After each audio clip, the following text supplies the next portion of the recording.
The puck's in the left corner in the Red Wing zone. The Flames have it. Conroy goes behind the net. He's wrapped up by Lang. The puck in the left corner for Iginla. Iginla to the left circle. Iginla shot. Joseph save. Rebound.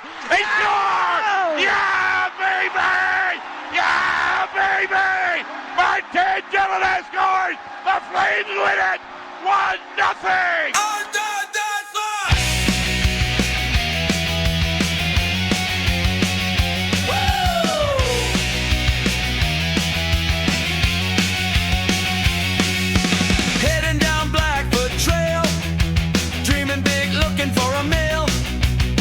Rising high from the grill, on a quest for fire and some thrills. From the saddle dome to the bow, got rock and roll and a place to go. We're on a quest for fire, good food, good tunes and hockey. Yeah! We're on a quest for fire, the fire's alive and it feels so right.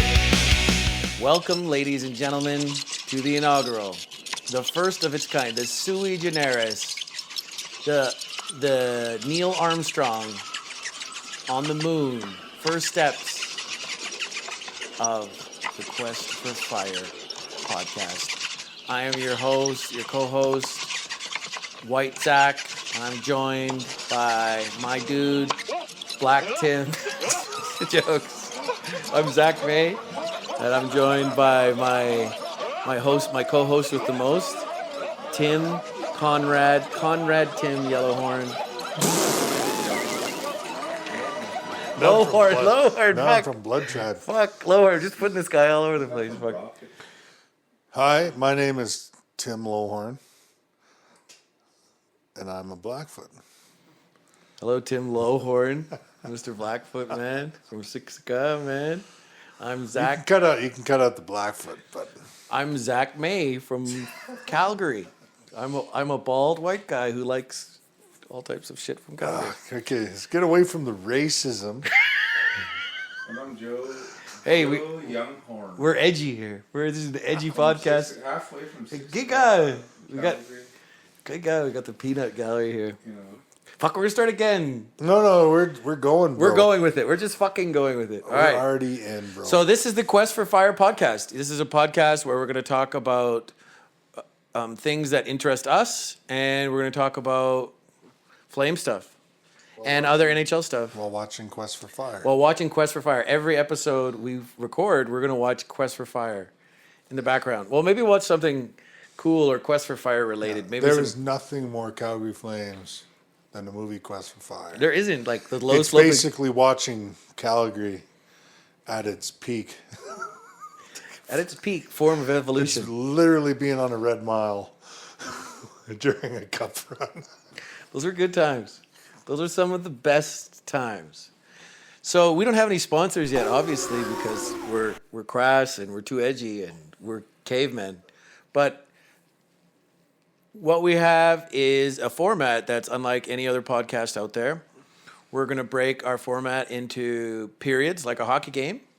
And we're going to have terms that reflect a hockey game, but they're going to have their own unique meanings.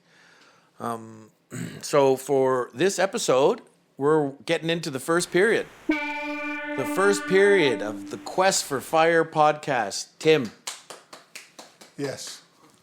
what is our topic of the day for the first period?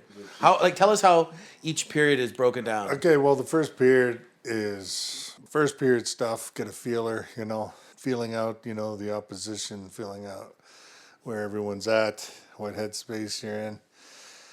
And once we get going, we get in the second period where we kind of get into the, hometown stuff, Flames, whatever's happening in that world, and maybe some other stuff that's local. And then the third period is everything else we want to talk about. Could be anything. Anything. Yeah.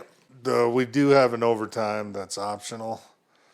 So if Joe has like a 40-minute story, you can continue it in overtime. It could be like playoff format hockey. Yeah, it could be a fucking... Until the point is reached. Until he gets to the end of his story, it could just keep going. It could be like the freaking 6-5 period overtime, Yeah. So we also have Uncle Randolph here, Joe Duck Chief himself. He's sitting in, hanging out, gawking at us. Horn. Joe Younghorn, young and horny. Zorn. Zorny, Yep, Joe Zorn. Zorn. He's hanging out with us. He's providing some laugh track, some clap track. So yeah, welcome to the show, everybody. We're based here out of Center Calgary, just close to downtown. We're on Center Street, 20th Ave. Out of Zach and Mike's basement. Out of Zach and Mike's basement. That's right. Mike Love Shack. Eh? I don't know about that. Love Shack. No. This is a podcast shack, Joe. This is a podcast song. bachelor pad. Great song. La la la Love Shack podcast, baby. We just had Signore's Pizza. Shout out Signore's Pizza.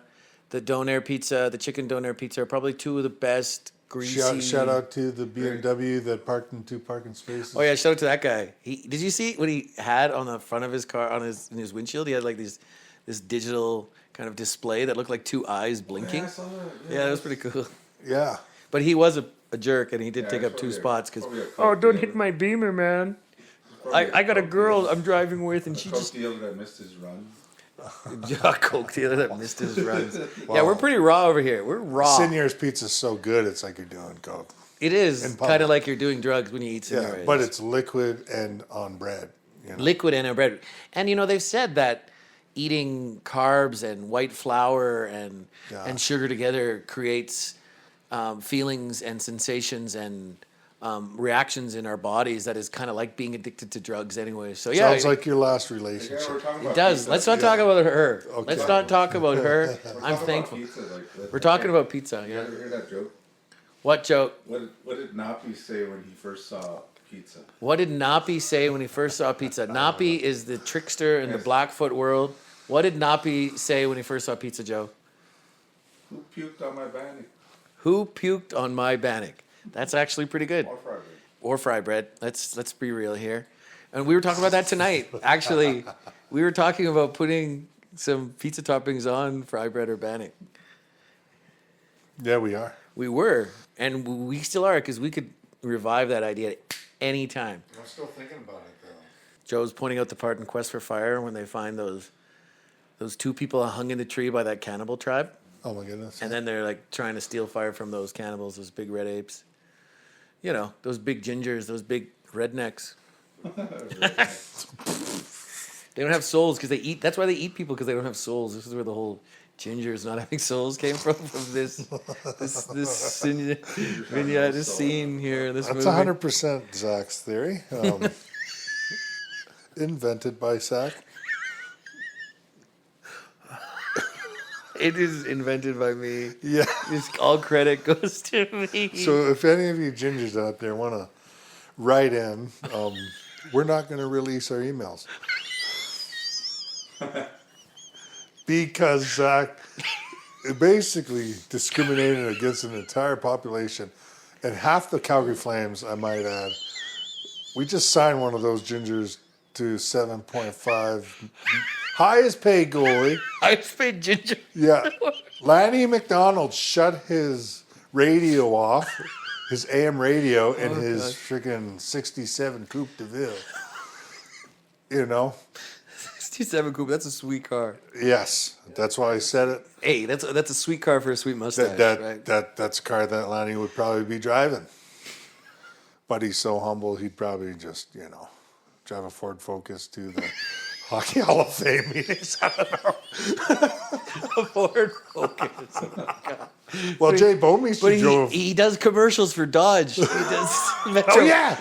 He drives Dodge trucks, yes. Tell him Laddie sent you. Hey, I'll tell you a story. This is true, 100% true.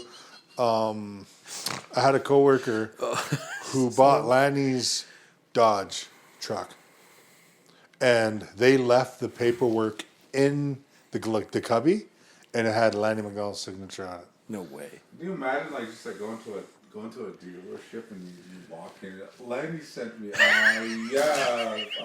That's pretty funny. Don't fucking care. We're gonna do a podcast. First of all, this is free advertising. We're not going to say what dealership I'm not telling it was. what dealership it is, but But we all we're gonna know. tell you if you're that- from Calgary, you know. Yeah, You yeah. guys don't even know who Lanny is. It'll be like, who? If any of you guys want to sponsor like a vehicle dealership, I would say Lanny sent me. Joe made a pretty funny joke. He said, Imagine going to the said dealership and walking up to the salesperson and be like, yeah, Lanny McDonald from the 89 Flames, he sent me here. Not really like personally, but I heard him on the radio and he told me to say that. So what do I get? You're like a Gen Z. You're like, here's some coffee? You want some water? Here's $70,000 in debt. Thank you. Thank you, Lanny. You can never work on your own vehicle again. These are all brand new. Yeah. So, yeah. What does that get you now? A little hybrid? It gets you more than a ride on the bus, Volt. That's for sure. I like those things are economical, and those things are smart in the city. They're not the greatest things in a cold place like Calgary. Yeah. But hey, could be worse. But guess what? Lanny didn't send you because you just offended him, and he's never going to listen to this podcast. Hey, I've had it. Lanny's going to tell the dealerships, if this guy Zach ever shows up here, I didn't freaking send him. I didn't freaking have nothing to do with that guy. That guy's sent by another Lanny that isn't a McDonald. Oh God, this honestly, I have like, I'm just going through my mind as an editor right now. Like, I'm gonna be coughing so much because when I laugh too hard and I start crying, I just like cough, and I'm just like, oh, I can't cut all these out. And then all you hear is me breathing in the background like Mike Myers from the fucking Halloween. Cue the John Carpenter music. Cue the John Carpenter music. Yeah. It's like there's a dark shadow, and I think I see a shape. Wait, that's my podcast host. He's holding a kitchen knife. I think he's trying to cut up some Bannock pizza. But if you're Res Michael Myers, he's just holding a butter knife. He's a Res Michael Myers. He's just Two butter knives. He's holding two butter knives. Over the coils. He's over the coils. Getting ready to stab. He took them out from keeping the door locked. The key. Oh shit! So yeah, this is like our format. The bathroom key. Lock. In other words, a butter knife.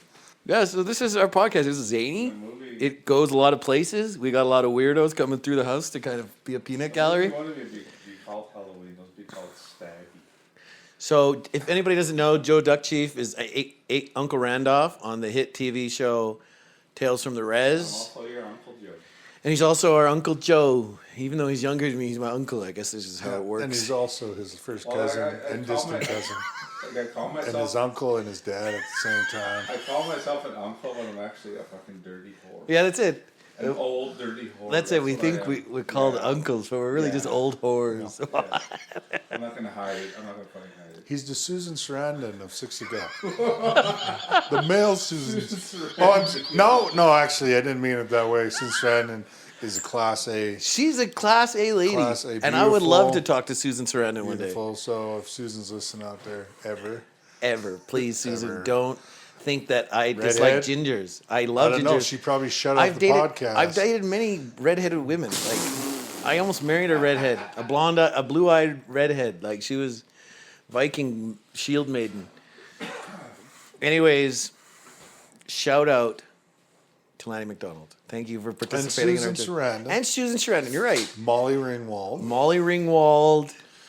Dustin Wolfe. Connor Zary. Cullen Porter. Yep. And Potter, or is it Porter? It's Potter. Well, I think that was like in the 80s. I think that was like my first boner ever. I was like, I don't know. So apparently Molly Ringwald was Joe's first. He just can't watch any more Molly Ringwald because that's the only way he can get a boner is because he watches Molly Ringwald in 16 Candles, and I think he just watched it so many times that he just doesn't do it for Joe anymore. became Godzilla. He's asexual. He is the result of a nuclear fallout. Produces his own eggs from being bombed by the Americans and President Truman. So this is gonna get weird. This is our first period. Let's just ask how we're doing. Like, Tim, how are you? How you feel about this podcast? Well, watching Quest for Fire is a nice touch on it while we're doing this. It feels like it was all meant to be, just like how that role for Ron Perlman on Quest for Fire. He was born for it. He was. Shout out Ron Perlman. Looks like that, man. You just put a wig on him and he's freaking Quest for Fire. He didn't even put a wig on him. He just said, "Hey, grow your hair a little bit, Ron." Like, just Show up. Save money. Yeah. Just show up. Don't even wash for a few days. Don't make us spend money We on one of those we can't even $400 wigs. we can't even afford dialogue. Well, we can get the word Atra in here. Atra. The Calgary Atras. There you go. Well, I'm excited you're here. I'm excited we're doing this, Tim. We talk a lot of sports. We're developing a sitcom together, and man, we just have too much fun as just giant, overgrown children. Have a respectable I'm still career. an irresponsible child. But you're still an irresponsible child anyways. Exactly. Spending Sunday night here watching Quest for Fire, eating Signore's pizza, and letting Uncle Randolph make you laugh until you cry. Yeah. So I'm really grateful you're here. We are at the end of the first period.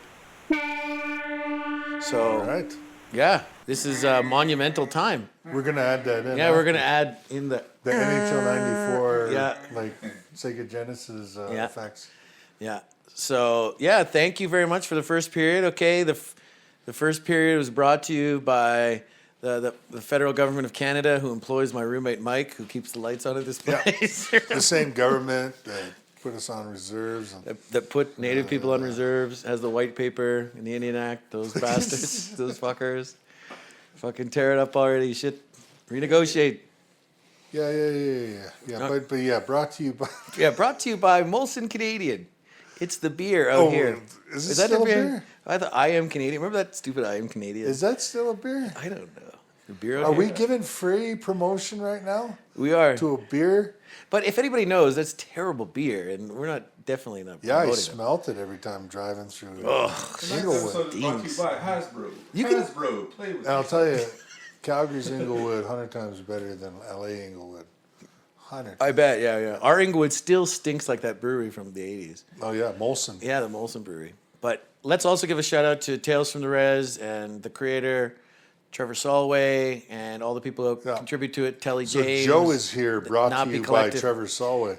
Joe is here, brought to us by Trevor Solway. Wherever he goes, like when we're at... There's Trevor right there. He's peeking over that rock to make around sure the rock. we mentioned him for letting Joe come. So the first period brought to you by Tales from the Res. You watch it now on APTN Lumi. Oh my goodness. Legit, watch it. It's great. Joe, brought to you by Tales from the Res. Quest for Fire, when you think about it, it's like seems like one big ass res party that went wrong. Joe said, "Quest for Fire feels like it's one big ass res party that went wrong." If you ever want to party, And it looks like it's filmed between, watch between Quest for March Fire Fire. and call up Joe. Call up Joe and tell him you want your Quest for Fire experience. We did not name this podcast after Quest for Fire. We are Quest for Fire. Joe is in fact Ron Perlman. Joe Perlman. At least that was Hellboy. Randolph Perlman. At least he was Hellboy. He said, "You're He right. was Heaven Boy. You're right." He wishes he was Tom Waits, but instead he's Ron Perlman. They were going to use him for Hellboy, but then he was the fish man. The fish man. Yeah, there you go. The waterman. Niles, Water he's people. Niles Crane from Frasier. So we're about to get started here in the second period. Let's talk a little hockey. Little Flames talk. Let's talk a little hockey. All right. Tim, where are we going, buddy? So, we're going to talk about Rasmus Anderson. Rasmus Anderson. Rasmus. It's the greatest thing Vancouver ever gave Calgary. We picked him up for a second round pick. Well, we drafted him in the second round, but we acquired that pick when we traded former one-time hopeful Flame Sven, don't call me Gali Barchi. Sven Gali, I don't know. I couldn't really think of another Ben Sven. Bearchief. Sven Bearchief, From as they Siksika. called him in Bear Siksika. Chief. Sven Bear Chief. Sven Bear Hat. Shout out to the Bear Hats. I know a lot of them are great. Yeah. Bear Chiefs as well. Bear Shout out to Chiefs. Bear I don't know any Chiefs. Bear Chiefs. So yeah, Rasmus Anderson. What do you think about this guy? I think he's kind of holding us hostage a bit. That's my opinion, and he held us hostage by not willing to sign a contract extension with the team that was going to acquire him over the summer. And I feel allegedly, but I think it's still holding us hostage because if he could have played his cards close to his chest and said, I'll negotiate with the team that acquires me, I may or may not, I think that would have kept his market a little more vibrant and more ample, and there might have been more suitors. Because from what it sounds like, he's only got a couple of teams that he's willing to sign a contract extension with, and that incredibly inhibits Conroy's hand and his ability to move him for a good package. A package that probably looks like what Noah Dobson got. Yeah. And the contract that Noah Dobson probably signed is what it's going to be close for Rasmus Anderson. I think Anderson, it's a lot, but I don't think Anderson's ever scored as much as Dobson. I think Anderson's high is just... And Dobson's younger by several years. A couple years. Yeah, he's a little younger. He scored more points. So I think that's probably the benchmark they're going to go. His agent's going to go after, but I don't think a team is going to sign him to that. He's probably going to come in a little less than that, maybe $1 million and a bit less than that. Do you think Rasmus Anderson is worth $9.5 million a year? No. I think he's a good team guy. For 8 years? No. At his age, he's turned 29 next year, and this is his 28-year-old season. Next year, he's going to be playing at 29. I just think, from what I've seen, the eye test, I don't think he's a player who's a number one D-man who's going to get paid like a number one D-man. I think he's just not fast enough and physical enough in his own zone. Sure, he blocks shots enough, but he can get caved in a lot by top lines, and I don't want to pay a defenseman like that money, to tell you the truth. I don't want to see what we can get from him, and I'm team rebuild. I've been team rebuild for years because I know the only way to get tie-in talent is top of the draft. You're not getting Alexander Barkov any later than second. You're not getting these guys any later than top 3. Bennett, our best player ever, was a number 2 center power forward on a cup-winning team who was able to play behind Barkov. I don't want to digress too much, but I just don't think this team needs to be retooling or trying to stay competitive. We just don't have the assets to ever win, and we've been in the mushy middle forever. And I think our ownership group knows that we'll buy tickets to watch this team, this product, no matter how mediocre it is. And we got to vote with our dollars, I suppose. But I don't want to pay that guy that much money going into this next phase of the Flames. And I think we could get a good haul for him. What do you think? I think they're massive. I think they're Predator logos. No, those are Utah logos. That's the Utah logo, Those Joe. are Utah logos. It's so fitting. This is like the Nashville Predators. You got This the is the Sabretooth. NHL. This Like, is the NHL. Quest for Fire is like a Massive. Calgary One of my Flames favorite fan guys. living in Calgary, watching NHL and partying their brains out. So you got the Flames. At a You bonfire. got the Nashville Predators. You got this chick Yeah. who's like a puck bunny, and she's just like Ray Don Chong. Shout out, great role. I remember her in Commando too. Tommy Chong's daughter. I don't know. Yeah, Is that's it? it. Is it Yeah. Ray Don Tommy Chong? Chong It's Tommy John. Tommy Chong's. grew up in Calgary, Alberta. Shout out Tommy Chong. He's Tommy went- Chong, Calgary he's still went loves to you. school over here. Yeah, he's went to school over here, Crescent Heights. Tommy Chong, we love you. We do. love you. We love you, man. Yeah, I hope you're still doing great. You and Cheech Marin. Yeah, and come around back to Calgary. Come on, come check out our We know podcast, you, Tommy. you and Cheech had their show a couple years back. You came through. So- Tommy Chong. Do you love? Sorry, the FBI had to raid your house. Sorry about that. Sorry, bro. Do you love Rasmus Anderson, Timmy? If I had my choice, I'd like to see the Flames sign him. But if they want to give him Noah Dobson money, like Noah Dobson's a couple years younger, I think Rasmus Anderson's like there, but I don't think Noah Dobson's worth 9.5. I think that's Montreal's gonna tear apart that contract. But later on, or maybe this year, probably. But Rasmus Anderson, I love him, but he's just like guys get priced out, and there's a team that's probably willing to, they probably assume he's worth 9+. Personally, I think Rasmus about 8. If the Flames signed him 8 a year, I could probably live with that right now because like we're paying Huberdeau like what? Don't remind me. Please. Yeah, but Huberdeau is turning into a great two-way guy. Great.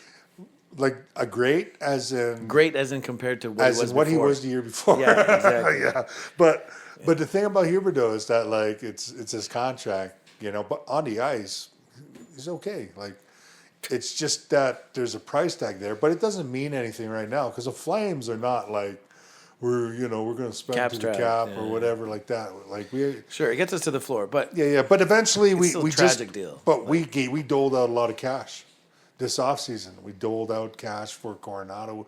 We doled out for Dustin Wolf, which Kevin Ball, like Connor Zary, like Dustin Morgan Wolf, Frost. Dustin Wolf, I'm going to say it.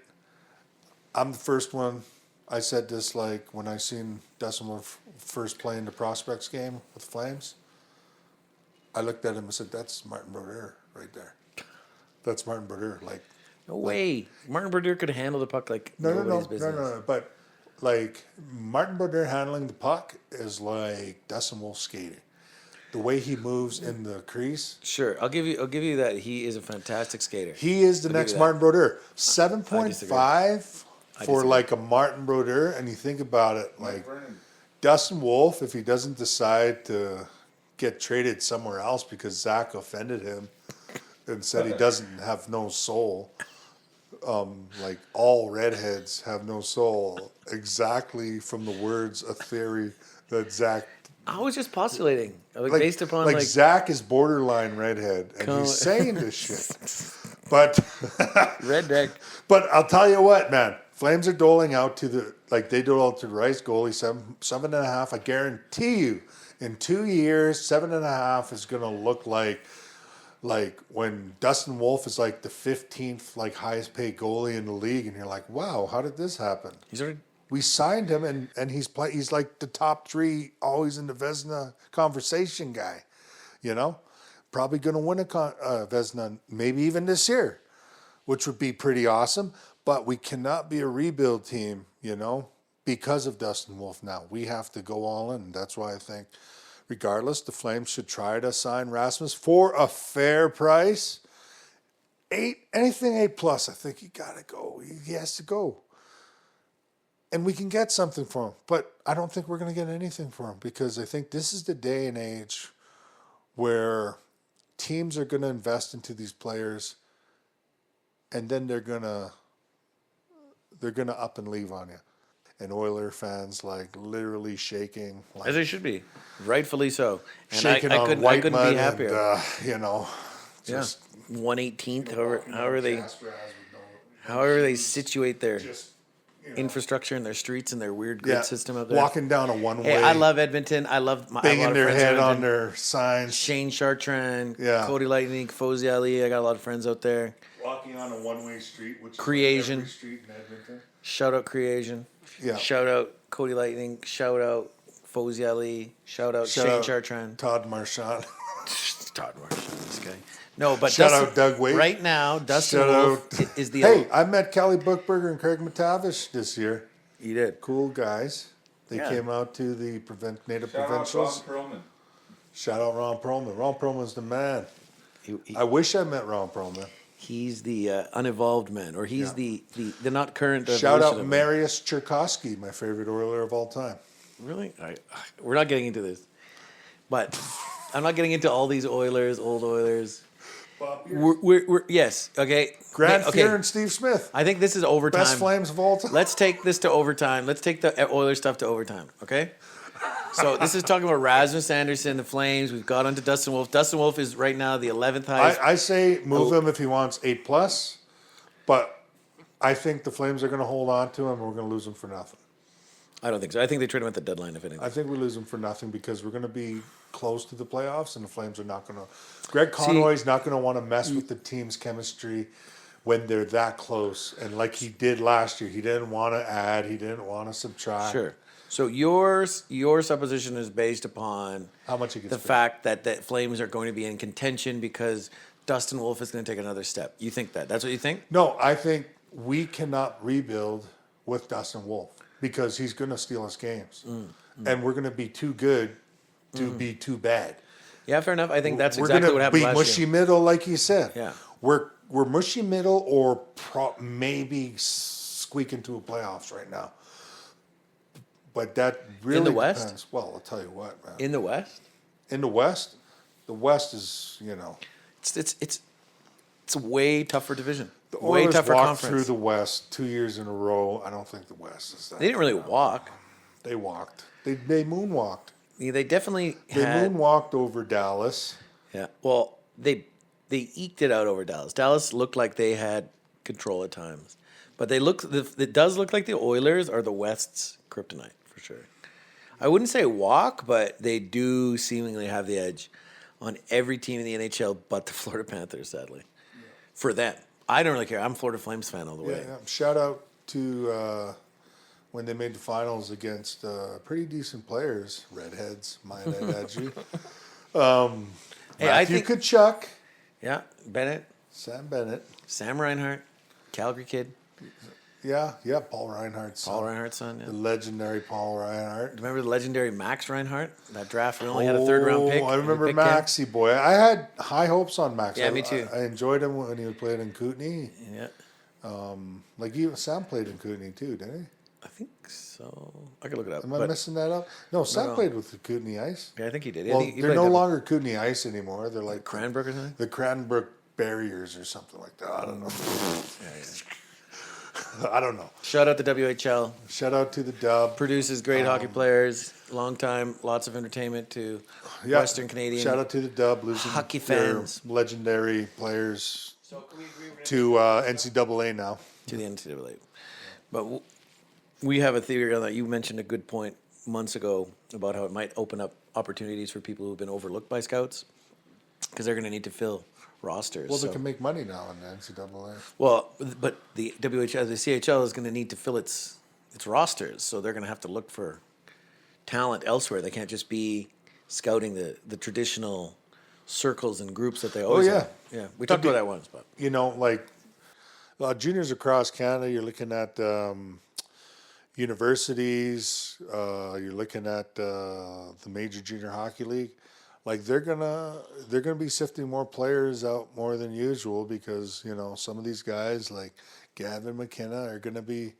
We could be entirely offside, and I could be icing the puck right now. you could be. We'll get the terms in there. We'll fill them in. Yeah, we'll fill They'll our naturally, audience. organically happen. Just like Our audience. How our audience naturally, organically found out that Zach assumes all redheads have no soul.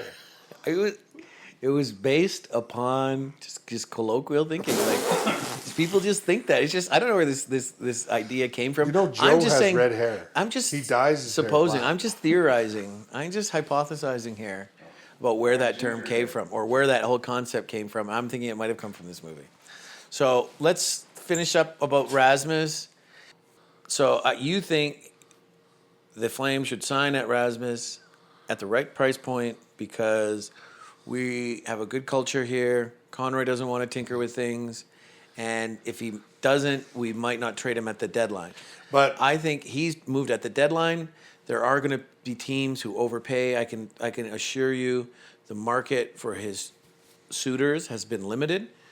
And he, as in Craig Conroy, Connie, is thinking about the trade deadline when teams notoriously overpay for top four defensemen, especially right-handed, especially the age he is, the two-way ability the guy has.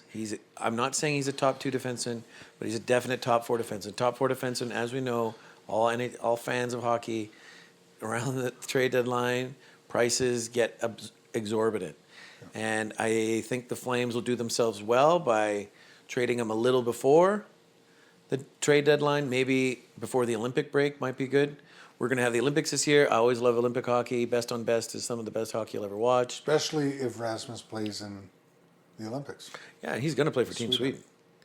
Like what other do they get? And he does well, and Sweden maybe wins gold. They have Rasmus, Rasmus Dahlin. scores every goal in the tournament. They have for Sweden. Dahlin. They have Victor Hedman. They don't have many like right-handed defensemen beyond. Landeskog? Landeskog's a winger. And he's coming back. Honestly, I'm looking forward to I'm him talking back. about Matt Sundin is just a No, he's still playing the Matt field. Sundin's a redhead if he had hair. I'll tell you that. He's still playing the I'm just field. kidding, he's blonde. He's blonde. You're right. So that sound in the background is Joe going into the fridge. So yeah, you think that they should sign Rasmus to a deal under 9? If he doesn't want to sign for under 9, you ship him out. 8 is like 8 is that's a tough thing.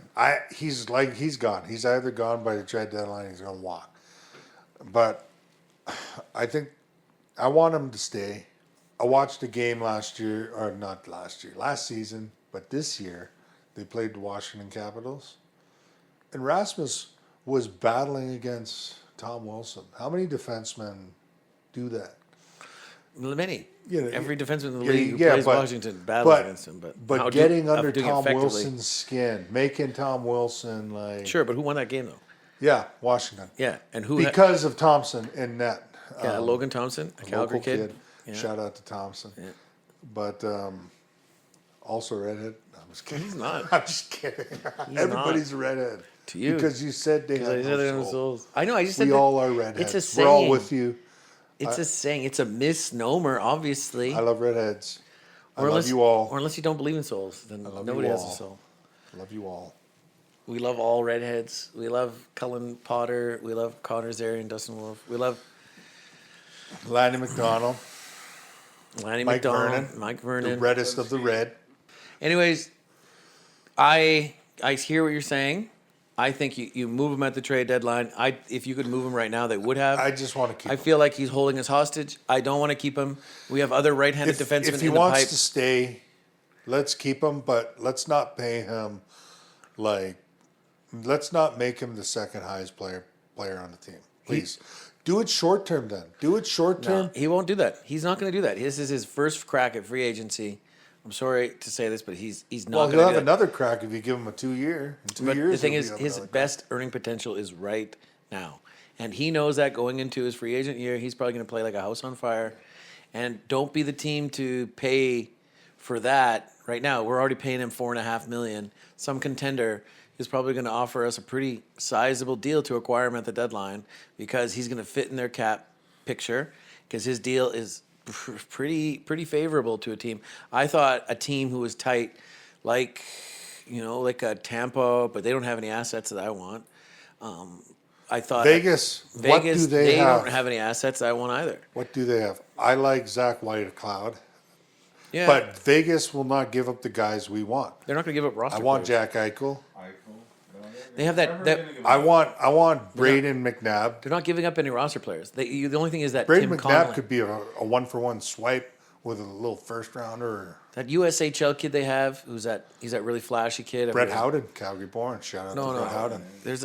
He's one of their first round picks from recent. I take Brett Howden. They just have very few Zach assets. Whitecloud.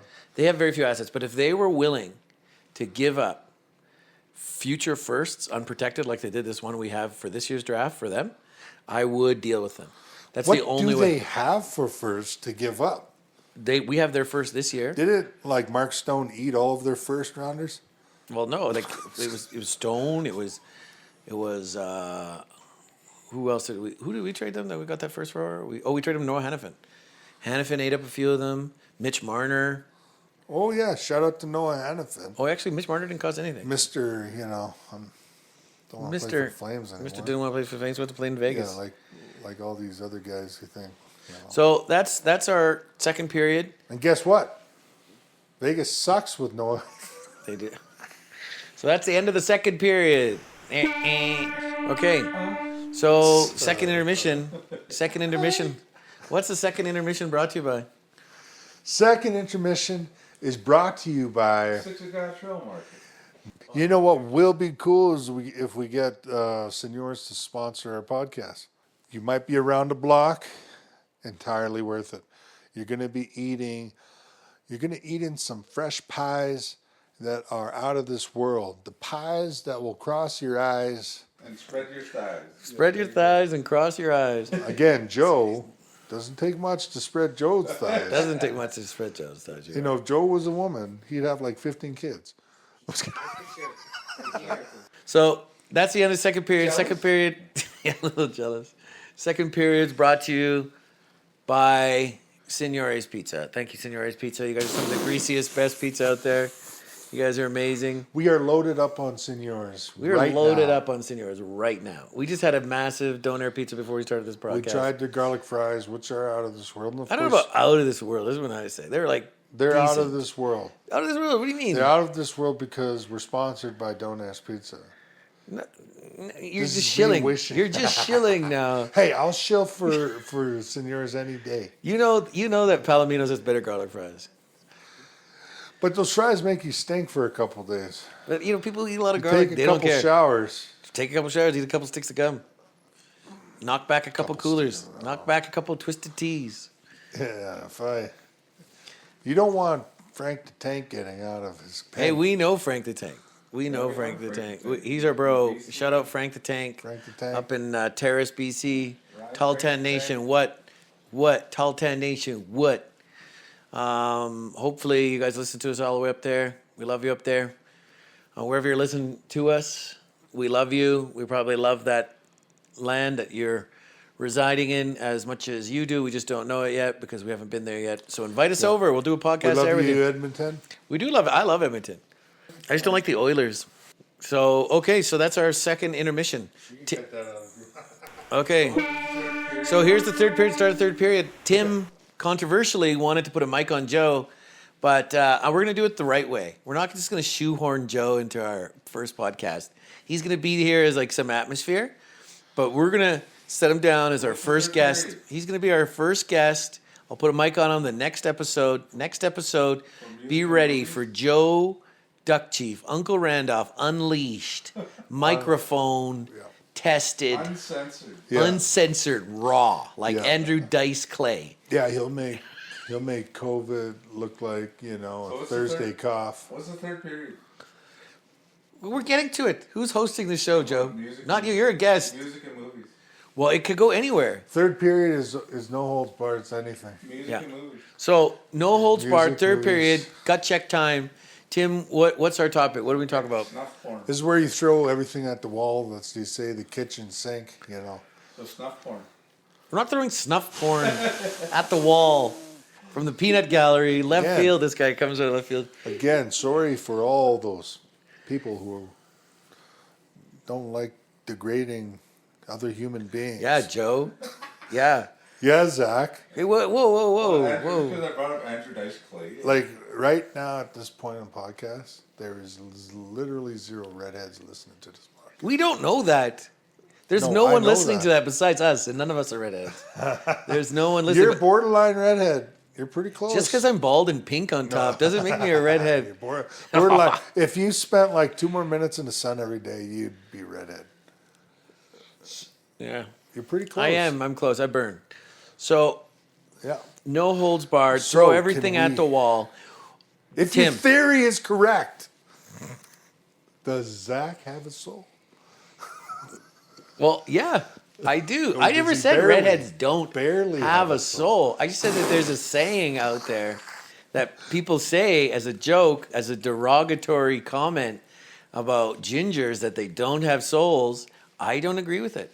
I'm just saying I'm just saying that whole misnomer could have Yeah. originated from watching Quest for Fire. It originated here.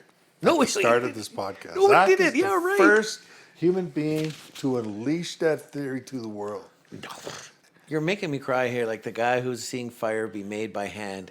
The guy's like marched halfway across the continent of Europe, now down to Africa, and now he's finding that Allegedly. you can make fire by hand. He's tearing up. He's just overwhelmed with just this realization, this enlightenment, elucidation. That's how Joe looked when he heard his first AC/DC album. Just covered in mud. Oh, Black Sabbath. Just covered in mud. Yeah. When he So was listening to Sabbath, Bloody Sabbath. we're gonna talk about some other stuff at the end. Did you want to do any top? Have to love. So we're gonna start doing some things in our podcast too that are unique to our podcast. You know how people say do top 5, top 10 lists? We ain't doing that. We're doing podiums. Top 3. Okay? The gold, the silver, And the bronze. Yeah. So first top 3 list, inaugural top 3 list of the Quest for Fire podcast. All right. Tim, you lead the way. Tell us what you want to hear. Top 3 of. Top 3. Yeah. Are we sticking to the game plan? You stick to the game plan. Okay, the game plan would be top 3 restaurants. Well, I guess you can say low key, but / faves. Low key / fave restaurants. Top 3 in Calgary? Or all over? Top 3 in Calgary. We're Okay, in Calgary. Me So first? if anyone comes to Calgary, you got to check these places out. Okay. And for locals, you guys already know. Some of you guys who might not have heard of any of these places, you gotta check it out. Maybe low key that some of these places actually sponsor this podcast. Please, you hear us shouting you out, so all our Hopefully two no redheads listeners work for you guys. might go But check your restaurant out. You go first. I didn't really think about this. Or do you want me I to was go first and you too think busy about it? thinking about like my top all-time flames starting, but we're not doing it. No, we're doing that another time. Yeah, I was obsessed. So with I'll go thinking first, about and you follow up, okay? So my top 3 locally / favorite restaurants, I'm gonna have to say, right up there is Monza Pizza, probably because of their hot dogs. They do a steamed bun. The hot dog is Lester's hot dog from Montreal. They have it 2 different ways. You can have it all dressed, so it What has part some of the city coleslaw. is- They're in Ogden. They're tucked away in Ogden there, just behind It's the old tuck around. the fast gas, I think, just right by the train tracks. I forget the exact If address. you did a wraparound tuck, it'd be Wraparound tuck. right off the J bottom Hook in there? Yeah. So You'll know what we mean when you find this place. they're a Greek place. They're a Greek family, but they come from Montreal, so they have a real good handle on poutine as well. Yeah. They make a real solid poutine. If Solid. you like The poutine, curds are nice and juicy, huge, large, yeah, huge, yeah. nice chicken gravy they make. Rival LaFleur's. Yeah, it's fantastic poutine. Their pizzas are Greek style, so they're like a little thicker crust, a little greasier. And their hot dogs, man, their hot dogs are fantastic. And not to mention, they do great Montreal smoked meat sandwiches. And they fly the Montreal smoked meat in from Montreal. So you can't go wrong with them. They're a really underrated, low-key, Yeah. but favorite restaurant for those who know. If you I haven't been heard there, Tom check them Cruise out. flies in there. Tom Cruise, he flies in. He parachutes from the plane. They don't even land in Calgary. He just parachutes. He parachutes and then somehow gets back to the plane before it crashes You and don't need flies. a parachute. It's Scientology. impossible. Scientology. It's hot dog impossible. Power of science. Not sponsored, nor do we want it to be a sponsor. No, we don't. But we're big fans of Tom Cruise. Legend. I love Legend. Love Tom Cruise. Love Eyes you, Wide Shut. Legend, yes. Free Stanley Kubrick, or at least the director's cut from Eyes Wide Shut. So my second favorite restaurant, I gotta say, is there's so many good ones here in town. But my second favorite restaurant is probably El Jefe. Their birria quesadilla and tacos it's just terrific. It's honestly it's really good value. the I like burrito tacos. Yeah, I like the vibe in there. It's really tiny, little hole in the wall, but it's like a family run joint. Sometimes they have their kids running around the place, and Yeah. they got like they're keeping it all in house, and they're real friendly and accommodating, and yeah, their tacos and quesadillas are really top notch. It's really fantastic fare. It's a little pricier, but you get what you pay for a lot of ways. And I think nobody's leaving there hungry or feeling like they didn't get their value on a $20 birria quesadilla. That thing is monstrous, and man, is it terrific. And you like the rice and beans? Yep. Yeah. Yep, So that's really good. so that's probably my That's probably my silver, and then coming in for bronze, I gotta say Mamak Dang. I like Malaysian food a lot. Shout out Ruben Huang, one of my homies. He's from Malaysia, and yeah, he endorses this place. He told me a better place, but I go to Mamak Dang more than this other place.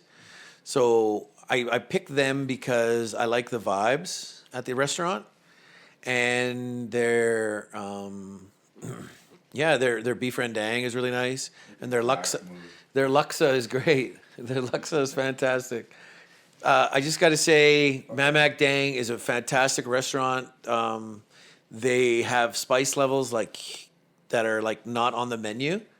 So yeah, Mamak Dang. The first time I tried their laksa, the guy said, "How spicy you want it?" And I'm like, "How spicy does it get?" And he goes, "You want it spicy like we like it?" I say, "Yeah, do it up." This is probably the hottest food I've ever got from any local restaurant. It was so hot that after 10 minutes of eating the soup, every bite felt like it was still burning hot, like the temperature hot. But it was just like this, the capsicum, like the Scovilles of the heat from the chilies in the soup. It was insane hot, like eyes massively watering, nose just caving out. Like it was wild. But there's so many fantastic restaurants in Calgary. It's tough to have to choose three. I'd say what we're close and some low key on the podium, some runners up. We're probably Wicked Jerk. Or We can do another pod for later, and we can do another top three. yeah, let's definitely do it. And we're gonna do our tune into Zach and Tim's restaurant tour. We're gonna do a video blog. We're gonna do a shoot. We're gonna go around to different restaurants. And we're gonna sample the food, and we're gonna highlight some of these restaurants the right way. So get ready for that. Keep your ears open for that. But yeah, those are my three top low key favorite restaurants. How about you, Tim? What are your top three, man? Well, I'm a very simple being. I'm a burger guy and breakfast guy. Well, I have to give a shout out right now, Senor's Pizza. Oh, you make it back. They would be that number one, but then people would be calling me biased, so I'll put them at Shill. number 3. Shill is what I They will called it. be always in my top 3. Always, no matter Always.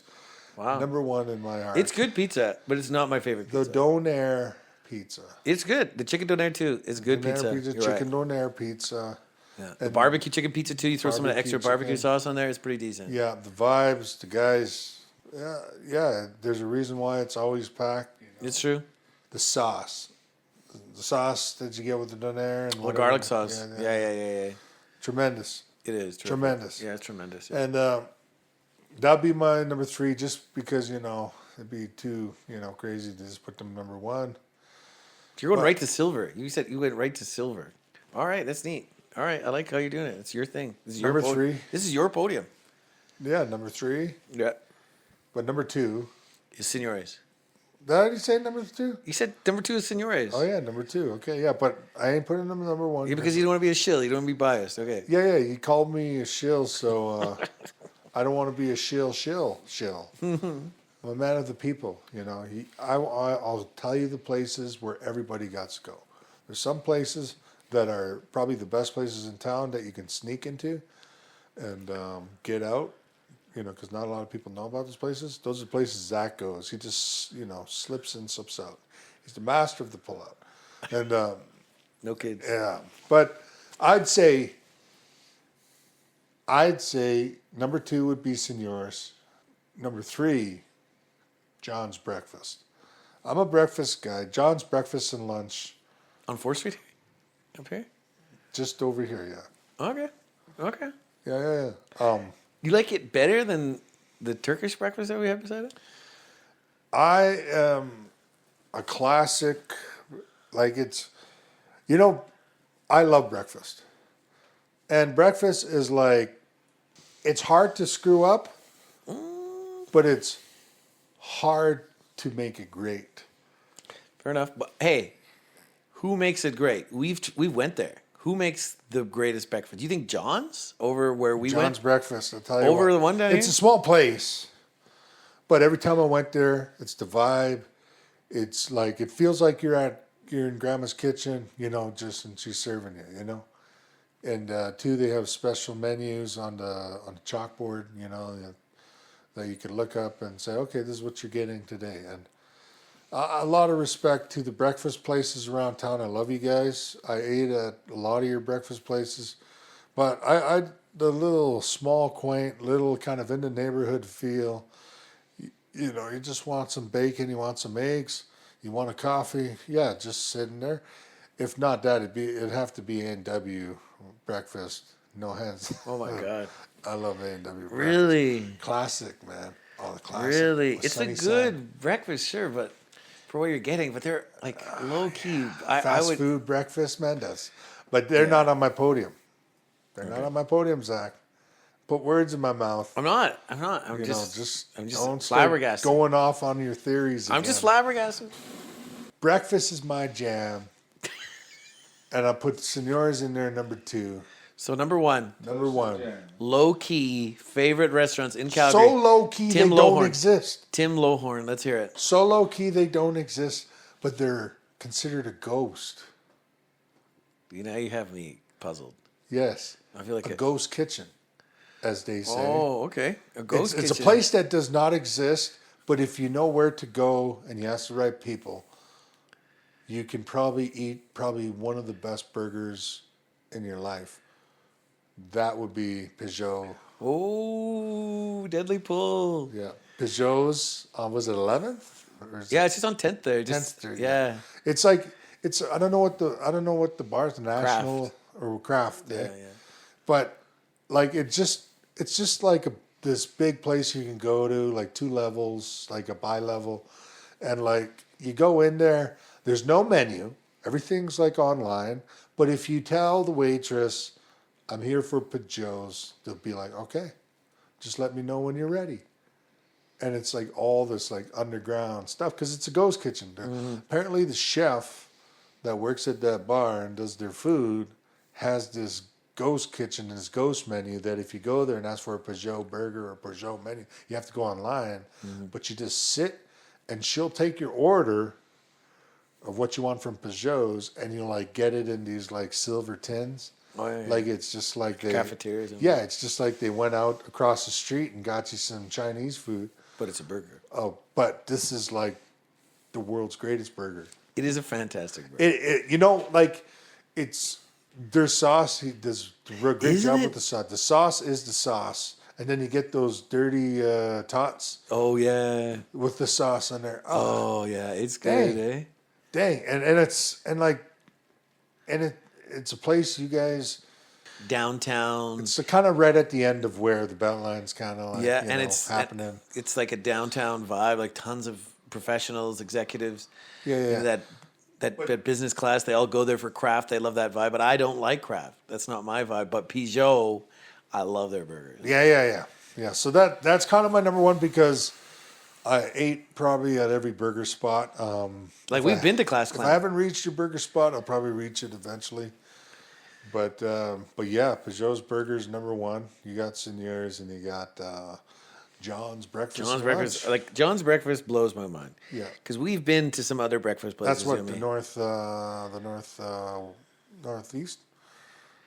John's What's that? Northwest. north. It's just up here, right? Just north of 16th here. It's just on 4th Street here. Yeah. All I know is you just go down on 16th to hit A&W and then you turn north. That's at 4th Street, and then boom, Yeah, up. Yeah, I know. boom, Yeah, boom, yeah. And that's right beside Turca. Yeah. Turca. I give a shout out. I really like Turca. Maybe we should do Turca is another. amazing. Turca is. I love Turca. I think they're their own category though. Yeah, I'm thinking traditional stuff like burger, pizza. And Okay, fair enough. That's your breakfast vibe. We can do like. So Tim also plays in the Sweet Punk Band. Check him out sometime. Plug your punk band. As long as they keep me in there, and I don't get fired. You haven't been fired yet. You haven't been fired yet. But I have this low key deal with them that if they fire me, I get free merch. That's a nice deal. Yeah, so Just yeah. gotta hope they make it big so the merch is popular. Yeah, cool. and they're not allowed to change. And their I name. mean, and literally make the merch big because you're giant. They're not allowed to change their name for the purpose of trying not to give me free merch. Solid deal. So, yeah, there you go. So before we head to overtime, Joe, what are your top 3 low key favorite restaurants in and around Calgary? Well, it's not really low key. It's obvious. I mean, Oh, it's one of obvious. my favorite ones is Grey Eagle. Grey Eagle. Joe loves Grey Eagle Blaze Bar. You know, Blaze and Little Chief. And Little Chief. Well, Little Chief restaurant is yeah. solid. Yeah, I love that because Little Chief they put together like little. They try to combine like the traditional stuff.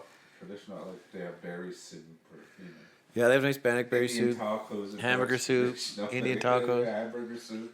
Yeah. Hey, that's the hangover soup basically. Do you remember their continental breakfast they used to give us? Yeah. That was It's one of the still- it's best still there. continental. It's still there. But remember they used to give you like crazy amounts of meat. Yeah, man. Like they used to get like smoked salmon and stuff. Like bologna, bacon, like yeah, you could order fucking fried bologna, man. Like, fried cook that bologna. It's pretty sometime sweet in the there. morning. Yeah. Okay, so you like. Well, just say Grey Eagle. That's one of your places. Is that okay? What place on the podium is that? 1, 2, or 3? Second is Oh, is that first? yeah. Oh, Joe's Gold Medal Restaurant, low key favorite is the Grey Eagle Resort and Casino. Shout out Uncle Kevin Little Light, all our friends in Sutina. Uncle Kevin. Danitada, Gas for all the stuff you do for us. Let that All my road, cousins the from ring road, go through there. Yeah. Shout out Kingsley's new moose is from Shout there. out. His new business is from there. to my Blackfoot brother who lives up there. Okay, second one. Tim's is, Blackfoot brother. Yeah, shout out. Blackfoot Diner. Yeah. Blackfoot Diner. Oh, you like it even after the change, eh? There you go. He loves the Blackfoot Diner. I used to love the Blackfoot Diner Even back their when. lunches, not just their breakfast, their lunches are really good. Yeah, their dinners were good too. The gravy, yeah. Man, I love their split pea soup. And remember when before they were bought by the Galaxy Diner Group, and it had the old ladies as the servers, and you had the truckers coming through. There was such a cool vibe, and sadly it's changed. But Joe, that's your number 2. Yeah, number 2. Like Blackfoot Diner, okay. Good pancakes, everything, good environment. I like watching the train. The train, they do have a toy Train train, go model by. train that travels around. It's kitschy for sure, but it's cute. Yeah, So that's your number 2, and who's your number 3? Palomino. Palomino's Barbecue. Palomino Smokehouse. Yeah, it's good barbecue. That place is Barbecue solid. around. Great chill spot. Bands in the Yeah. basement. Bands in the music. basement, wicked Yeah, live the music. vibes. You got an outdoor in the back. And Yeah, there's like beer, brisket, and their wings are probably the best in town. They got a lot of good things. I think. The brisket, the I love the brisket. beef dip, wings. They got a lot of good food for sure. I like that. Brisket is Wicked good. ribs. It's just the parking is a little messed up, Yeah, but parking all because it's right on 7th, so you gotta find some decent. Shout out parking. to Indigo and everyone who knows tickets to You Indigo. gotta pay like Shout out to $10. Indigo. So cool. Thanks, Joe. Thanks for being the peanut gallery. We're gonna have you on as our guest next episode we record. So Well, get ready. Hopefully not the peanut. We'll get you to do your Uncle Randolph voice next episode. So yeah, okay. yeah. Well, that's the end of the Pay me $500, I'll do it. Yeah. $500. You've done worse for less. Come on. It's like a fucking trademark. You gotta it's a copyright. You Does It's a does trademark. Trevor own the character? He owns Joe. Remember Trevor? Being a cheap bitch. Remember Joe's only here because Trevor said so. Shout out Trevor Solway. Trevor You gotta allowed pay it. Trevor too. Gave him the okay. So that's the end of the third period. That's the end of the first regulation format for our first episode. Congratulations, Tim. Yeah. Looking forward to talking about some more stuff in future episodes, but I think we'll do some overtime and Do overtime. Yeah. All right. So end of the third period. Here's the horn, and so the Tie game. third intermission going to tied game, going into overtime. Who sponsors overtime? See that filmed in Alberta, Badlands.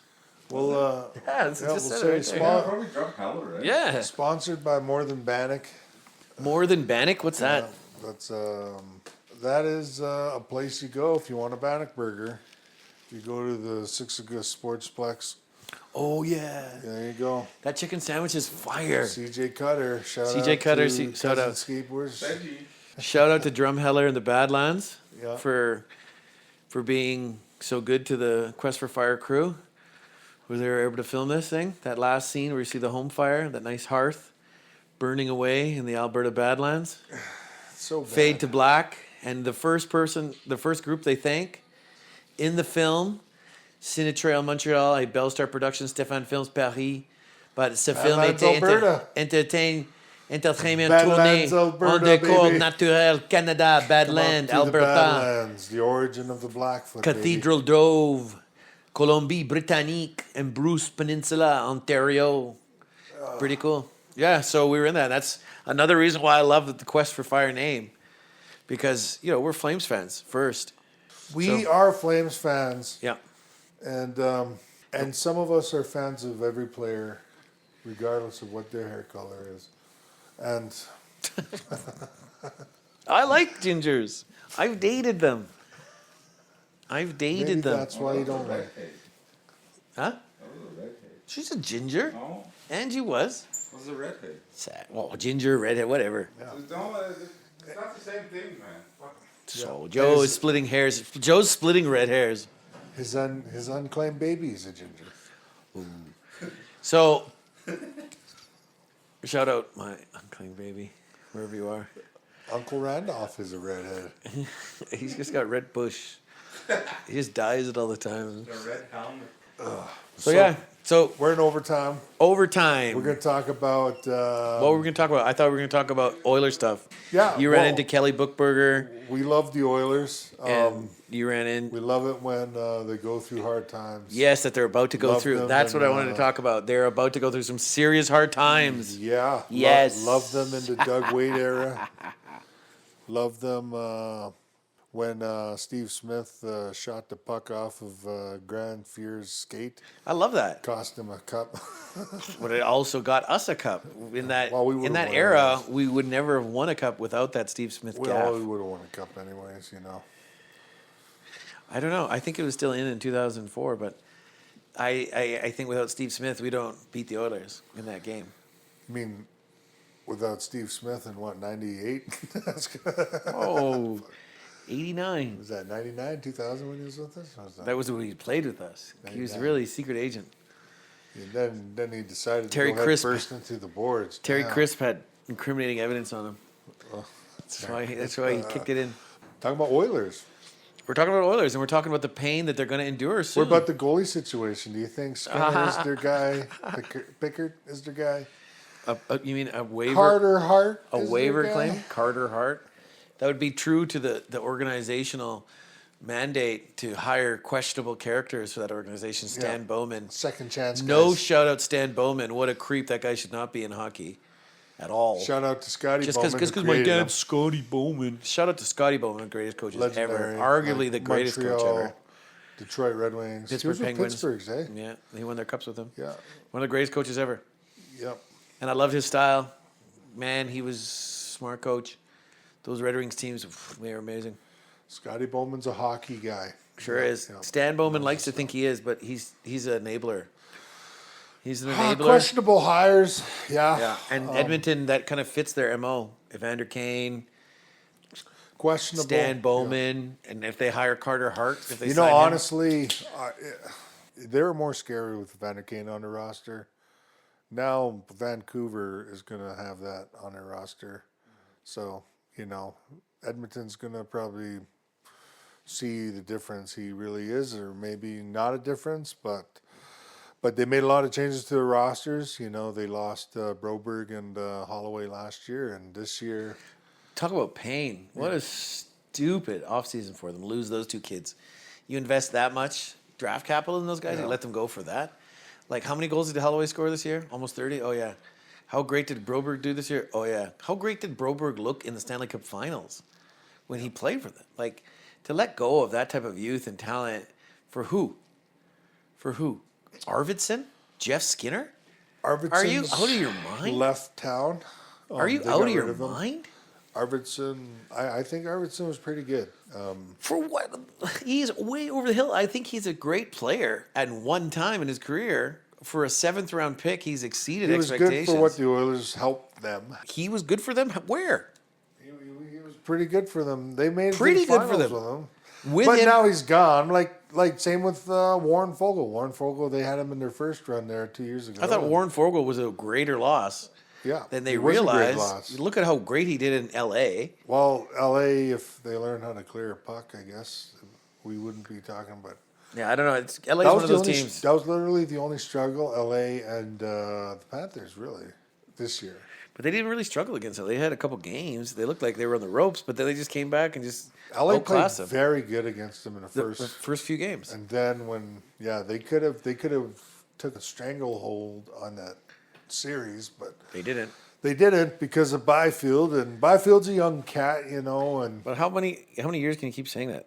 Byfield's almost 25, 26. He signed a big deal. 25, They're signed. still thinking he's, like he it's signed a big contract. 1990s. And He hasn't put it all together. He's had flashes, but to tell you the truth, the way I look at how he's developed, they've given him a really good chance to develop in LA, and You were huge on Byfield. At one time. he should have went first overall.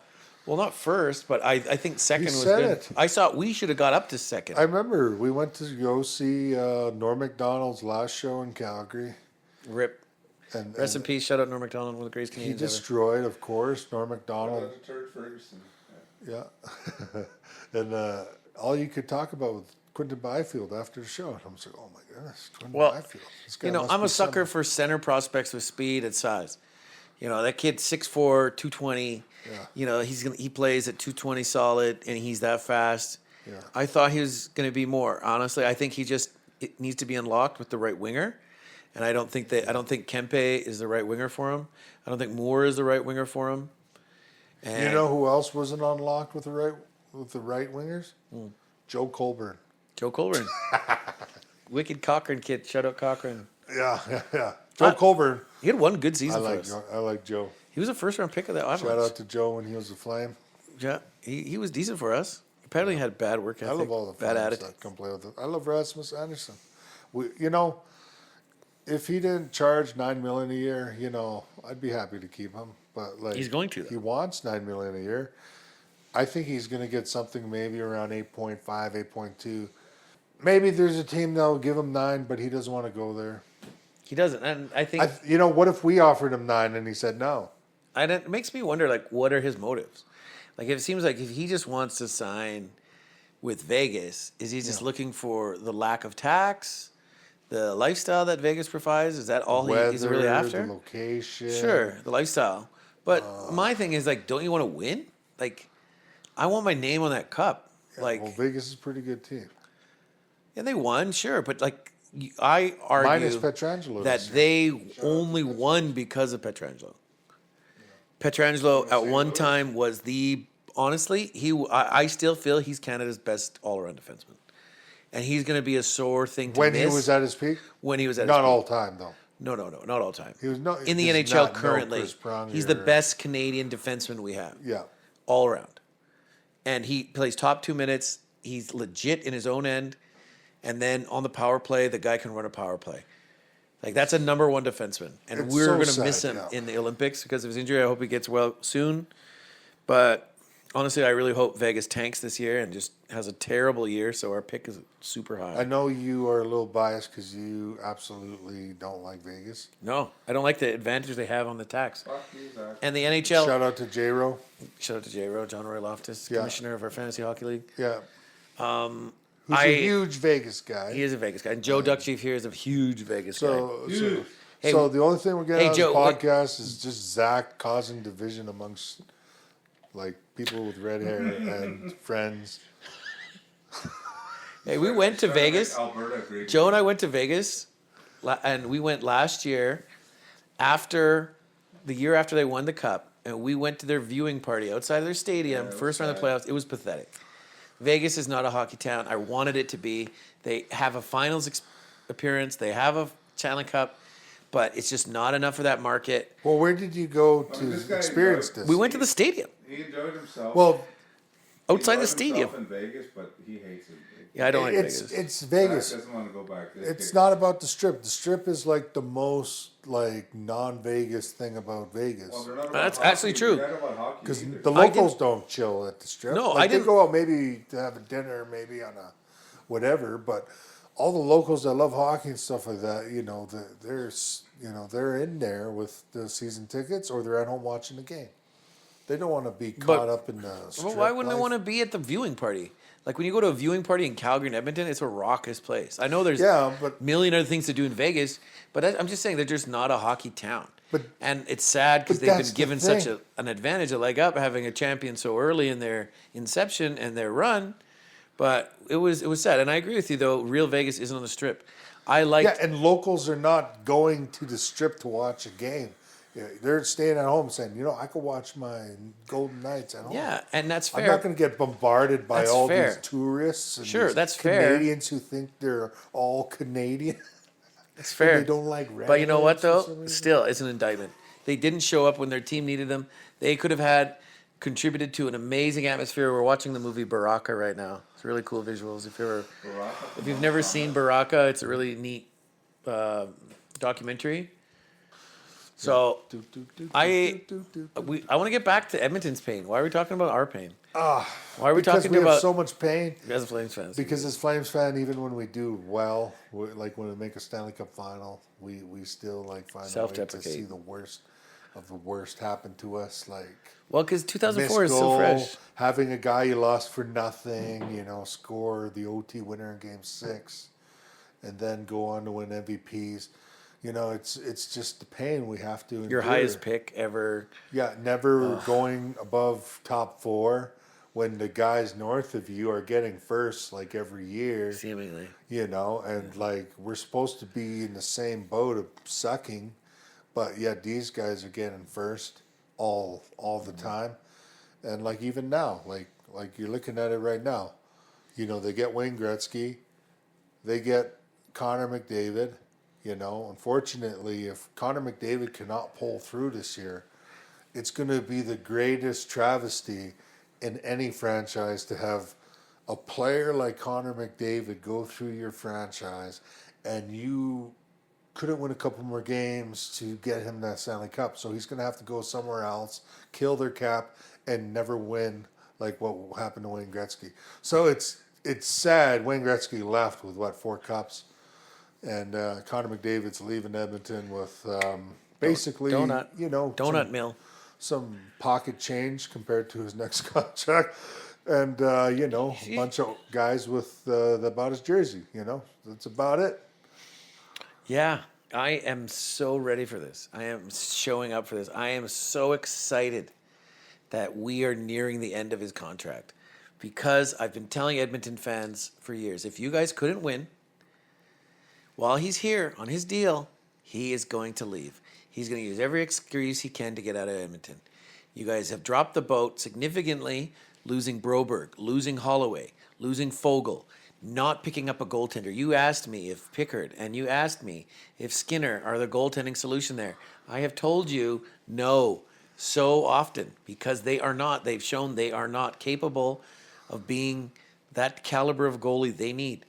Sergei Bobrovsky, how many Vezinas did he win? How many millions does he have? Tens of millions of dollars in the bank. Do you think Edmonton He had Vezinas before he got to Florida. That got him his big free agent deal in Florida. Yeah. His background. And I got to give Florida credit. Like, they identify really valuable players that other teams took undervalue. Players from Calgary. Yep, took 2 of ours. They took one from Buffalo. They took what is it, the MVP of the playoffs? They took the MVP of the Conn Smythe winner. They took the guy who basically led them in their first run. It's they're a good organization. Pretty good hockey players too, eh? And they are. They completely are. And they drafted well. Ekblad. And also redheads. He's an underrated number 1 defenseman. I'd say he's probably a good number 2. Yeah. And I think him and Makar probably be our first pair come the Olympics. Ekblad? I think Ekblad wasn't even looked at. I know, it's ridiculous. Hockey Canada, I'm just going to say this, we might get a couple listeners, like 2 people, and then one of those people be a redhead, and they'll probably not listen to the rest of the podcast after Zach a second, 30 seconds. Look, these people are red. The Maasai people, yeah. they're redheads. They use ochre. But Hockey Canada, let's get back to Hockey Canada here. Hockey Canada is basically what they're doing is it's all the Canadian hockey politics rolled into one. Honestly, they got really poor management, people running the show, and then like they're getting all the buddies. Oh yeah, you want to coach Canada or whatever, and then you have credible hockey players that you're not even giving a chance to go to the training camp. You're picking guys who are basically maybe the 10th, 11th best defenseman on the team. But because on this team, not on their team. Any guy who doesn't know anything about hockey, but any guy who doesn't know anything about hockey can put Connor McDavid and then mix him up with a couple decent players, put a McKinnon and have a Sidney Crosby. You're going to probably win with those guys by themselves, which is so ridiculous that we should be cruising through these tournaments. But guess what? We got lucky in the 4 Nations, and it's going to show. I don't think we got lucky at all. We got lucky. No way. Quinn Hughes playing for U.S. Sure. The Kachucks, basically on one leg. Peter Angelo, he wasn't playing either. Well, Peter Angelo not playing here at the Olympics either, too. I know, but I'm just saying injuries happen to both sides. Call it luck. I call it reality. But Pietrangelo, Charlie McAvoy got injured. It's just the name of the game, and that's the stakes when you play best on best. Defenseman. He's great, and what he was with the St. Louis Blues was probably one of the best defensemen in the league. I love Pietrangelo since he came in the league, since he won a gold medal in the World Juniors, and what he did as a young guy with the St. Louis Blues. Won a cup with them. And also too how he kind of runs the game. Yeah. But Quinn Hughes is on a different level than Pietrangelo. Okay. He might not have. Who would you rather have, prime Quinn Hughes or prime Peter Angelo? I would say their two are very close, but I would say Quinn Hughes is the next generation of Pietrangelo. No way. He's the 2.0. Okay, that's your opinion. You know, you he's feel the- that way? He's like the update version. No way. He's a completely To different this type of game. defenseman. Quinn Hughes might not be as good as Pietrangelo back when it was a little bit of a heavier game when the St. Louis Blues won the cup. But right now for this game that's like faster and a lot more skill based, guys like Quinn Hughes, which gives me hope that Perek, his favorite player is Quinn Hughes. The hope is that he becomes maybe half of Quinn Hughes, which would be tremendous, which is like an all-star. But Quinn Hughes is probably the best defenseman next to Kel McCarr, but he's basically kind of the best defenseman. That's what you say because you think I think he's a terrific defenseman. Don't get me wrong. I think he's very dynamic. I think his skating, his brain, his hands. He's a very top end defenseman. I think he's a higher end Miro How old is Heiskanen. he? Isn't he 26? Yeah. Yeah, I think he's a higher end. Let me see here. Let's do a fact check. Fact on check. this. I think he's a higher end Miro Heiskanen, but And I'm going to do a fact check on those redheads to tell you that. I'm going to tell you, compared to Okay, let's not go there. compared to Pietrangelo, I think Pietrangelo is in their prime a better defenseman. 25 25. years old, but he'll be turning 26 on the 14th of October. Okay, so he's almost 26. 25 years old? He's turning What 26. has he accomplished? That's what I mean. He's great, man. He is the Vancouver Canucks until he leaves. And he might be leaving. He's going to be leaving. He wants to play This with is his brother. his last year, is it? But we're talking about comparison between him and Pietrangelo, effectiveness. Yeah. I think in his prime, Pietrangelo is a far more effective defenseman. I think his ability to play in his own zone against top line competition, be effective defensively, in transition, and then on the power play offensively, is just too valuable a player. His size, he's much bigger than Quinn Hughes. He may not have the dynamic skating. He may not have. But he is dynamic. But he is dynamic his own way. His cerebral approach to the way he thinks the game, his size, where he doesn't get pushed around. He can still be effective. He's kind of like a right-handed Nicholas Lidstrom. Like he's like a right-handed poor man's Nicholas Lidstrom. But how And Nicholas old was- Lidstrom is my favorite player of all time. I just checked, and Pietrangelo was 28 years old when he won his first cup. 28. 28. So do you think Quinn Hughes is in line to win a cup in his next 2 years? If he leaves Vancouver, there's a chance he would. But this is the problem with. But where would he today's go? game. Like You think he's going to go to Jersey? to the U.S. Somewhere in the U.S. with his brothers somewhere. Maybe they do the LeBron James, Dwayne Wade, Chris Bosh thing. You know, we're going down in South Beach. But That's a big leap to say that Luke Hughes is Chris Bosh. like you know what? Chris Bosh was an all-star player. You know what'd be crazy? I'm saying this. This would be crazy if they go full NBA and this is what happens. McDavid becomes a free agent. Quinn Hughes becomes a free agent. I think he's a free agent this coming year Yeah. or next year. I don't know. But say like they all become it, and then they all like, hey, you know what, guys? Let's sign to like Florida Panthers for $1 million each for 1 year, and let's just win a cup, and then we can go wherever and make the money. Actually, honestly, that would be a cool thing. I would be happy to see that. Barkov, and then you have Hughes and Ekblad. Chuck, Ekblad, You know, like and then you get like you have Hughes, Bennett, you have Kaprizov. Bennett, McDavid. You have McDavid and Barkov on the same line, Oh my God. like you have like You know- feeding playing with Sam Reinhart. That would be and Verhaeghe too. That would be the quintessential. If you can't beat Sam him, join Reinhart him. will score 80 goals. If you can't beat him, join him. Imagine Reinhart on McDavid's wing. Yeah. Like I know you think Leon Draisaitl is like he doesn't need McDavid, but we're gonna find out soon who's right.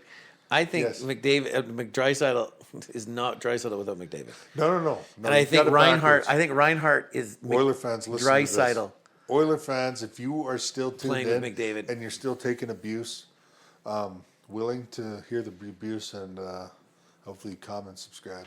But but I'll tell you what, just like when Gretzky left Edmonton, they'll just have, if they can get the pieces from a trading McDavid and not try to hold on with every last strand before he walks away, and they're able to do it right, if he isn't going to sign, just trade him. Get the pieces you need because you still have a guy you can win with. A guy that this is when we could have drafted him. We were one off from drafting Leon Draisaitl. I absolutely wanted Leon. It was the Sam Bennett draft. I wanted Leon Draisaitl. I wanted him. He was playing, was it the Raiders up in Saskatchewan, the Prince Albert Raiders, and I remember like Shout out WHL Prince Albert Raiders. I remember reading the scouting report on him, and he's just like, this guy could be like a two-way center, just like Anze Kopitar. Maybe not the offensive ceiling, but he could be the. And I'll tell you what, he's better than Anze Kopitar. Yeah, right. He's better than Anze. Shout out to Anze. I love you. Slovenian stallion. Amazing. Well, my man. Zach is a little biased because I'm he's Slovenian. He's from that area, which is really odd. But because not a lot of people are from there, it's like as big a few as million. My grandma's from there. it's as big as Medicine Hat. No, but it's bigger than that. Never mind Medicine Hat. It's my Blackfoot name, Medicine Hat. Huh? but Medicine Hat. Leon, Edmonton, you can win a cup if you just get the right pieces back and you don't have one player killing your cap. You already have Leon Draisaitl signed. Take what you were going to pay McDavid, get a goalie, get yourself a good, decent, couple decent forwards, maybe a defenseman, and just try to give your team more well-rounded. I guarantee you, Draisaitl will put the team on his back like he did the last 2 years, including McDavid, and walk you into the finals again with a more well-rounded team. You could win a cup like Mark Messier did. What was that, in 1990? Mark Messier led the Oilers, to a cup with Billy Ranford, and of course Calgary should have put them out, but because Theoren Fleury had a little bit more excitement in celebrating a goal, that kind of, got them more excited for Game 7 and ended up beating the Flames. Who knows? Who knows? You're really losing me. I do not think Draisaitl's that caliber of player at all. No. I'm getting back to the fact. Draisaitl. I'm getting back to the fact that McDavid is leaving. It couldn't happen to a better bunch of smug fans. I think Oilers fans are incredibly smug, and they forget next to how Leaf fans. hard it was to be an Oilers fan during that time where they were getting first overall picks. They were getting the Halls, they were getting the Yakupovs, the Nugent Hopkins. They were getting those players because they were terrible. And I saw fans throwing jerseys on the ice. I've never seen Flames fans throw jerseys on the ice. And the way they rub it in our face like they're this superior hockey city and superior hockey fans. You guys have got lucky in the 80s that you guys got to sign Gretzky without a draft. You got super lucky that you guys were able to get the Coffees and the Andersons and the Currys. You assembled that team. But Semenko. And even Mark Messier too. You got him a third-round pick. You're right. And I think, honestly, you guys have managed your team poorly.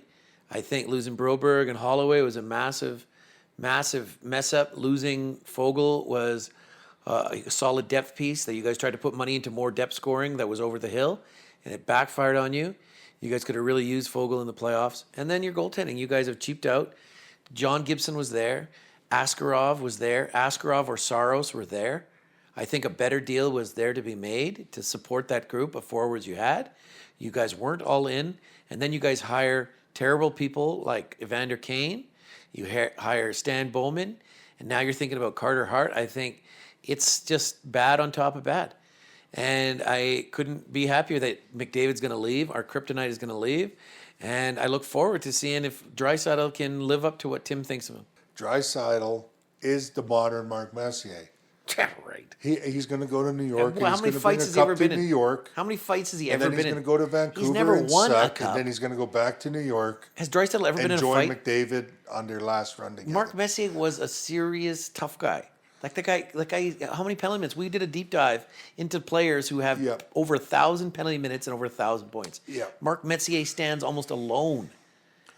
Draisaitl. He's like top 3 in NHL He's a mean scoring. bastard. No. And he's a tough bastard. He may be tough, but he's not mean. And he's Slovenian. No, he's German.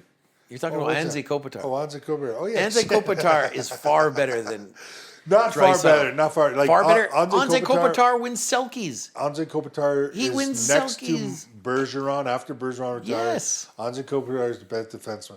But this is the thing. No, best centerman. Yeah, and but his size. Dreisaitl's going to win the Selkie. You think so? Draisaitl is going to. Okay, well you're on record. You're on record. So Not this year. so put something on it. Maybe this year. Okay. If they trade McDavid, Draisaitl's winning the Selkie, and he's winning the MVP. You got to put something at stake. When does he win the Selkie, and what are you betting? When does he win the Selkie? What are you betting? He wins the Selkie if he plays more than 3/4 of a season without McDavid. But what are you betting? What's your stake? What's your stake? Steak. Steak. He's betting a steak dinner. So Draisaitl's Mark Messier. You're crazy. The best defensive forwards in the last 20 years are going to be, well, when you're looking in the future, the last three greatest defensive forwards will be Patrice Bergeron with the Boston, and then the next best defensive forward would be Anze Kopitar, and then the third one's going to be Draisaitl. No way. It's Barkov far and ahead. Barkov has cups. He has Selkies already. Like he has. Draisaitl doesn't even come close. So I'm going to bet you. What are we going to bet? You're going to bet a steak? Are we going to bet a Wagyu steak? A team with like Are we no defensive. We got to bet a special steak. Two-way forwards with tremendous skill. Sure. This is the bet. Matthew Tkachuk, It's on record. Sam Bennett. We're betting a high-end steak. Yeah, Either vintage, either Chairman's, Longview, or Omo for Wagyu. Omo. Okay, Omo for Wagyu. Deal? Deal. Omo for Wagyu. We're doing and what? But not what if McDavid gets traded, it's on. Sure. The parameters of the bet is that if McDavid is traded, which he will be, or leaves in the offseason. Get ready for it, Edmonton. That Leon Draisaitl will raise his game so high that he will become a Selkie winner and he'll win a cup. And an MVP. And he'll remind people of Mark Messier while winning a Hart Trophy. And it doesn't have to happen in 1 year. Smythe. It just, those things have to happen. He has to win a cup. He has to win a Conn Smythe. He has to win an Art Ross. And Selkie. he has to win a Selkie. If he does that in any order, any time through the rest of his career, I'll take you to Omo and I'll get you a Wagyu steak. Like a really nice Kobe beef. Actually, you know what I'll do? I'll order Kobe beef from Japan, from Anytime Kobe. during his career? And I'll cook it. Without McDavid. Without McDavid. All those things have to happen. Yeah. I'll order A5 Wagyu. So this is like a 20-year bet until he retires. No way. He's like done in maybe like another 10. Okay, 10 years. So this is long game. Long game. Long game. Okay, I appreciate But it. it's on the mark. And if he does all those things, I buy the steak.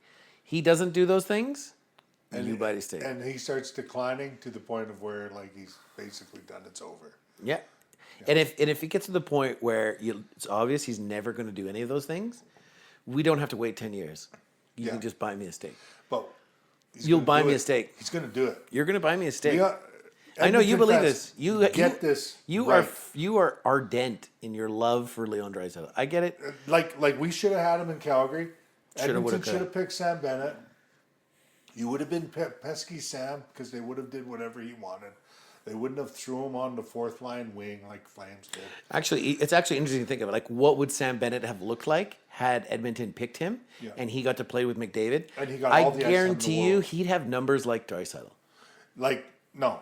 Oh yeah. No, Sam Bennett would be. I think Draisaitl would still look good. I think Draisaitl would still have looked good beside Goudreau and Monahan. And honestly, I think they would have gave Sam Bennett a shot with Nugent Hopkins on his wing, which would allowed him to play at center and which would have made more confidence. And I think he would have been great with Edmonton, even though he couldn't do a pull-up. But he had a shoulder injury. People overblow that thing. He had a shoulder injury. But I know I just brought it up just because. I know because it was a thing. We should have had Draisaitl, and then we should have, would have, could have. The goal. Had Cup enough. We also should have had a better video review in Game 6 in 2004. right now. Edmonton probably would have still sucked. Like, they probably wouldn't have made the finals this past 2 years. They probably still would have been pretty terrible and it would have sucked.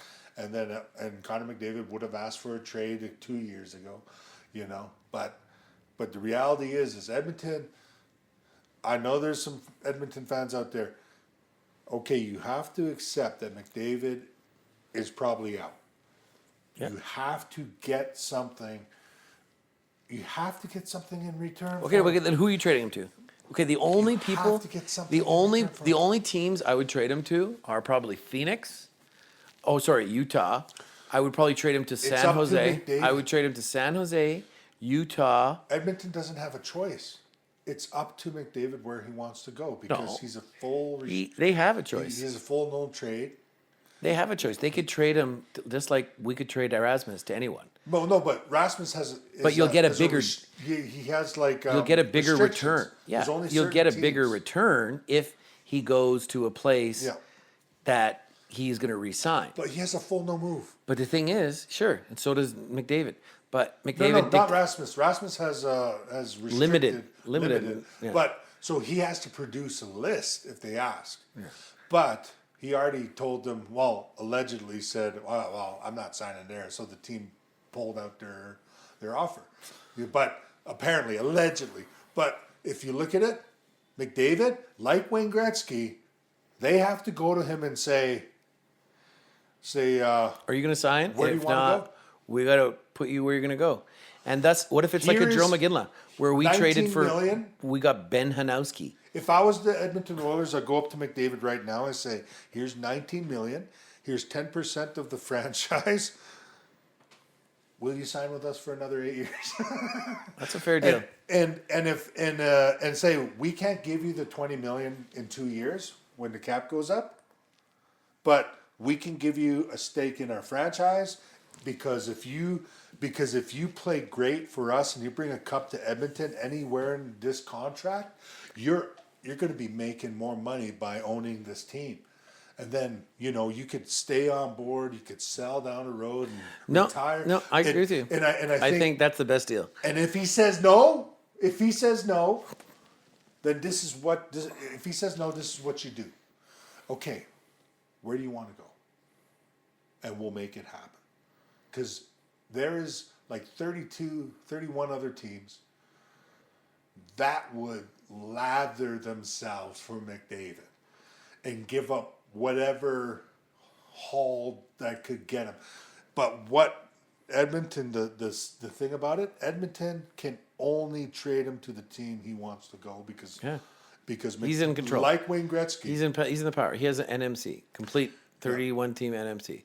So Wayne Gretzky. who else also had that? Jerome McGinley. Do you remember? You remember Jerome McGinley had a full NMT.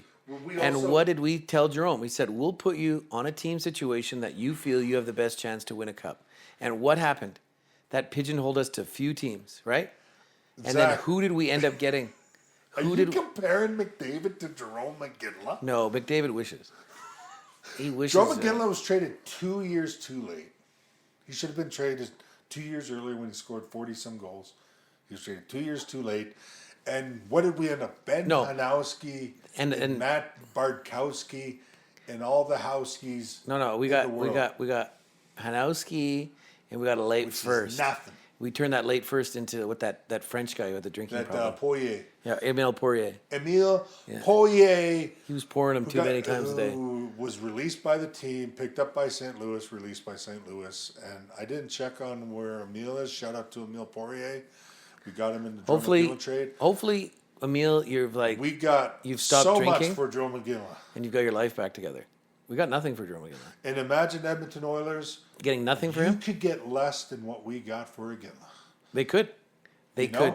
But you know what I think? And McGinley's I half think the a team, player. if he goes to New York, if he goes to LA, he goes to Florida or Tampa, he goes to Vegas, they're just going to mortgage future first round picks. And you just got to hope if you're Edmonton that some of those first round picks are come at the end of when their window closes and those things are worth value. Because if you get first round picks when any of those teams have McDavid, they're going to be late first-round picks and basically worthless. Edmonton. They're not worthless. Like late first-round picks are worthless. Do you remember? Stan Bowman. Do you remember the Emile Poirier draft?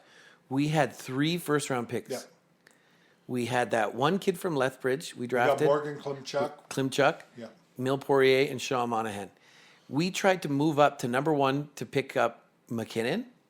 5 slots in the draft. That's all we wanted to move up. They wouldn't take those other 2 because they knew the value to move from 6 to 1 was far greater in that draft because of the player that McKinnon was than the 2 prospects they could have got at the end of the first round, and the guys who would have been there at 6. So I'm saying it's just you're really looking at a paltry small return. return. Look at it in hindsight, but this is my suggestion to Stan Bowman. Look at the Eric Lindros trade. Trading Eric Lindros from the Quebec Nordiques, unfortunately, sad to say, Nordiques. Bring back the Nordiques. Heading out. But that got Colorado Avalanche a cup. They got the cup from the pieces they received. They got Justin Thibault, which they ended up trading out to Montreal for Patrick Roy. And they ended up getting Peter Forsberg in the deal, who eventually went back to Philly. They got Chris Simon. Shout out Chris Simon. Rest in peace, Chris Simon. They got Chris Simon, who was a part of the 96 Stanley Cup championship team.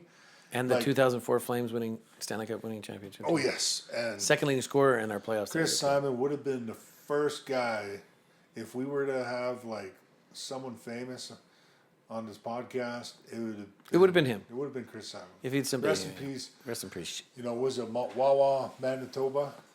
Ontario. Ontario. Yeah. Manitoulin Island. Sorry. He's my buddy Ojibwe. Rudy's cousin. Anishinaabe. Anishinaabe, yeah. Anishinaabe, shout out to Chris Simon, one of the best all-time Flames greats, played on a top line with Jerome. And he was our second leading scorer of that playoffs. Nobody recognizes that. Yeah, and like the scariest guy too. Yeah. Every series he would look down and he'd say, "You touch Iginla, I'm going to kill you. I'm going to mess you up." And he would. And that's even when Jerome McGinley is the guy he's protecting, who is a guy who can easily handle himself. Yeah. Jerome McGinley is one of the legends of the NHL because he could easily handle himself and still was an incredible scorer despite having very little complementary offensive players. There's not a lot of those. No offense, guys Connie. left. Connie, if you're listening, no offense. Shout out to Craig Conroy. Shout out to Joe McGinley. Shout out to Damon Lenka. Shout out to Damon Shout out to Mark Savard. Yeah, Mark Savard. Your power play didn't work for Calgary, but I don't know. It's not working for Toronto either. Yeah. But shout out to Mark. Mark, I loved you as a player. We should. Gilbert, he messed up. Yeah, He was The terrible ownership coach messed at up the time. hiring guys like You Gilbert. know, like you should hiring play with first-year Iginla, coaches yeah. is stupid. Like the way we do it, I think we're just so cheap here in the wrong places. But Edmonton fans, listen to me. You, like, if David wanted to stay with Edmonton, the contract would have been signed. But the reality is, McDavid wants to see if he's going to win a cup. And he hasn't. If he doesn't win a cup, do you think he's going to resign? Do you think Edmonton wins a cup this year with the moves they've Do I made? think? I think they're less of a team. But if They're less of a team. they're and less do you of a think- team from 2 years ago, and then they were less of a team last year, but then they made the cup anyway. And then now they don't have Corey Perry. They don't have Evander Kane. They lost a lot of that edge. Mm-hmm. How are they going to expect Leon Draisaitl, McDavid to be double shifted all year into the playoffs? Well, that's because they always do. And do it 3 years in a row?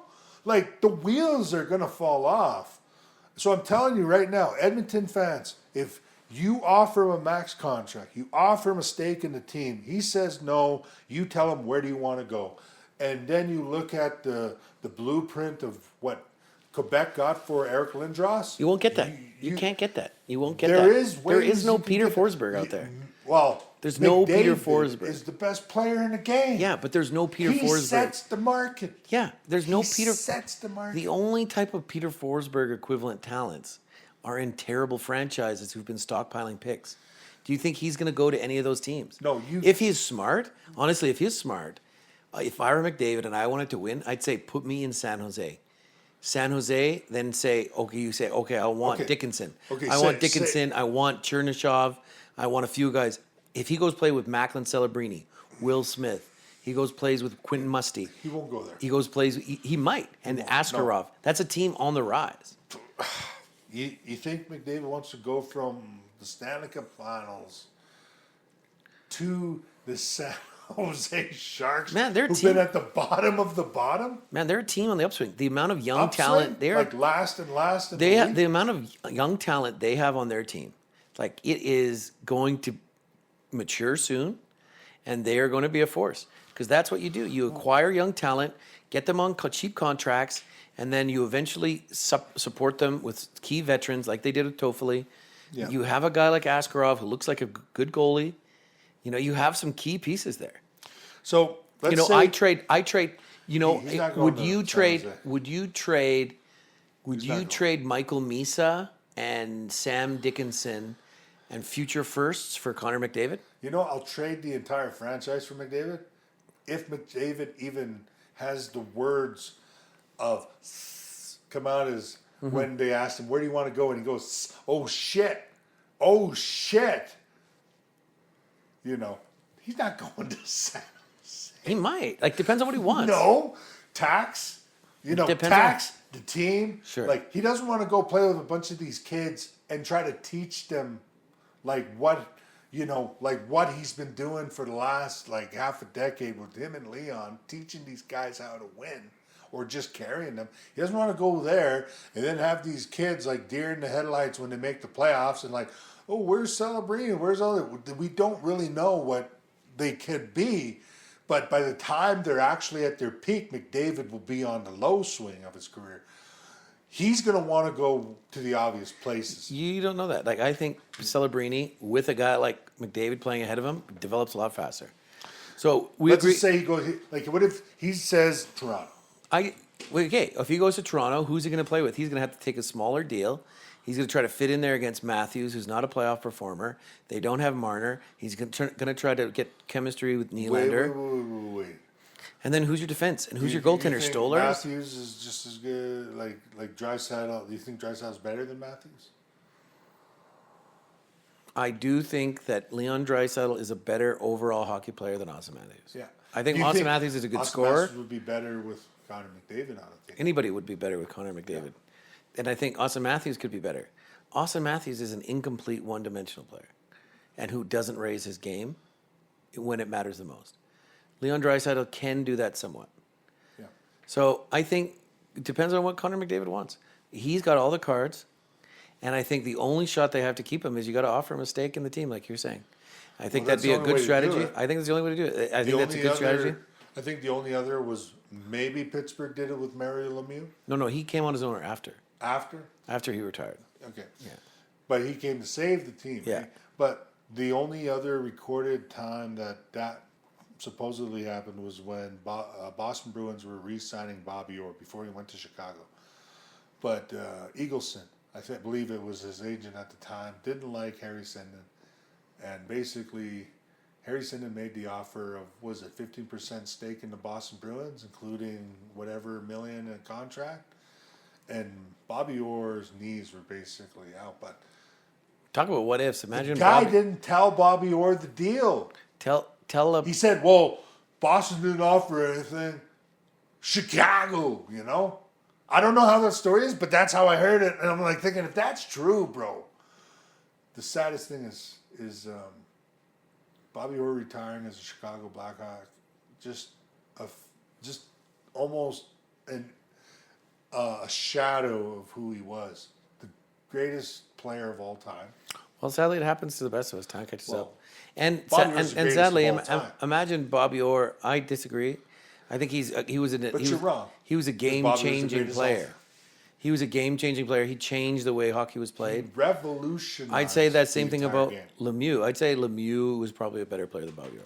So But I'm biased. Like I think Mario Lemieux would is the probably greatest get offensive player the 100 NHL's ever seen. points if Bobby Orr was never Bobby Orr, Wayne Gretzky would probably have like maybe 120 points. Lemieux would only be with 100 points because they wouldn't have any like offensive defensemen. He revolutionized the offense. He revolutionized the game. Sure, he did. He was so great that the game had to change around him in order to adjust to him. That's how great he was. And the only thing they could do was whack at his knees. And eventually, It took time, and he Took only a solo, left. sure. He was a transcendental player. Just he changed like the way the Mary game Lemieux. was. But Mary Mary Lemieux was Lemieux, a the amount of transcendent player. times that the amount of cross checks he took, the amount of people water skiing on him, he precluded and precipitated a change in the game as well. Yeah, that's So- why he's second all time. Honestly, it's a toss up. You say second, I say first. I say Bobby Orr is probably top 3 all time. Oh my god, no. Bobby Orr's first. Mary Lemieux's second. That's what you say. And Tim Hunter's third. I say Marilyn Lemieux is first, Bobby Orr is maybe second, and Eric Lindros is third. Shout out to Tim Hunter. Shout out to Tim If you Hunter. ever Shout wanna out come on a Eric podcast, Lindros. You know, we So, love hockey, and we'll be. We do love hockey. As you guys can tell, we can keep going. That's why we have a podcast. That's why we call it Quest for Fire, because we're looking for We're the the eternal fans. fire. The eternal fire Brian Peter that Forsberg. that lights the passion in every hockey player that's ever had their name engraved upon the cup, or every kid who's played ball hockey on the street, yelled car, Yeah. to every parent who's got up at 3 a.m. to get their kids to hockey, and every kid who sacrificed because they want to play in the big leagues, like that Tom Cochran song. Shout out and rip to George Palawa, because that's what I think that song was Shout out about. to Cochrane, Alberta, for Tom Cochran having the Was same does last Tom name. Cochran from? No, he's from Ontario. No, I don't know. I don't know.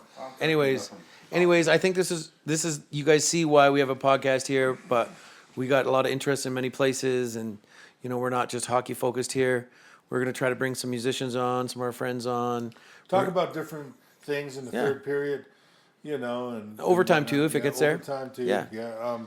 It just kind of got a little, we got in a bit in deep with this McDavid talk, but everyone That's overtime. That's the thing. Everyone's into the McDavid stuff, and so It's a big thing in hockey. It keeps coming to an end, like greatest player in the league right now.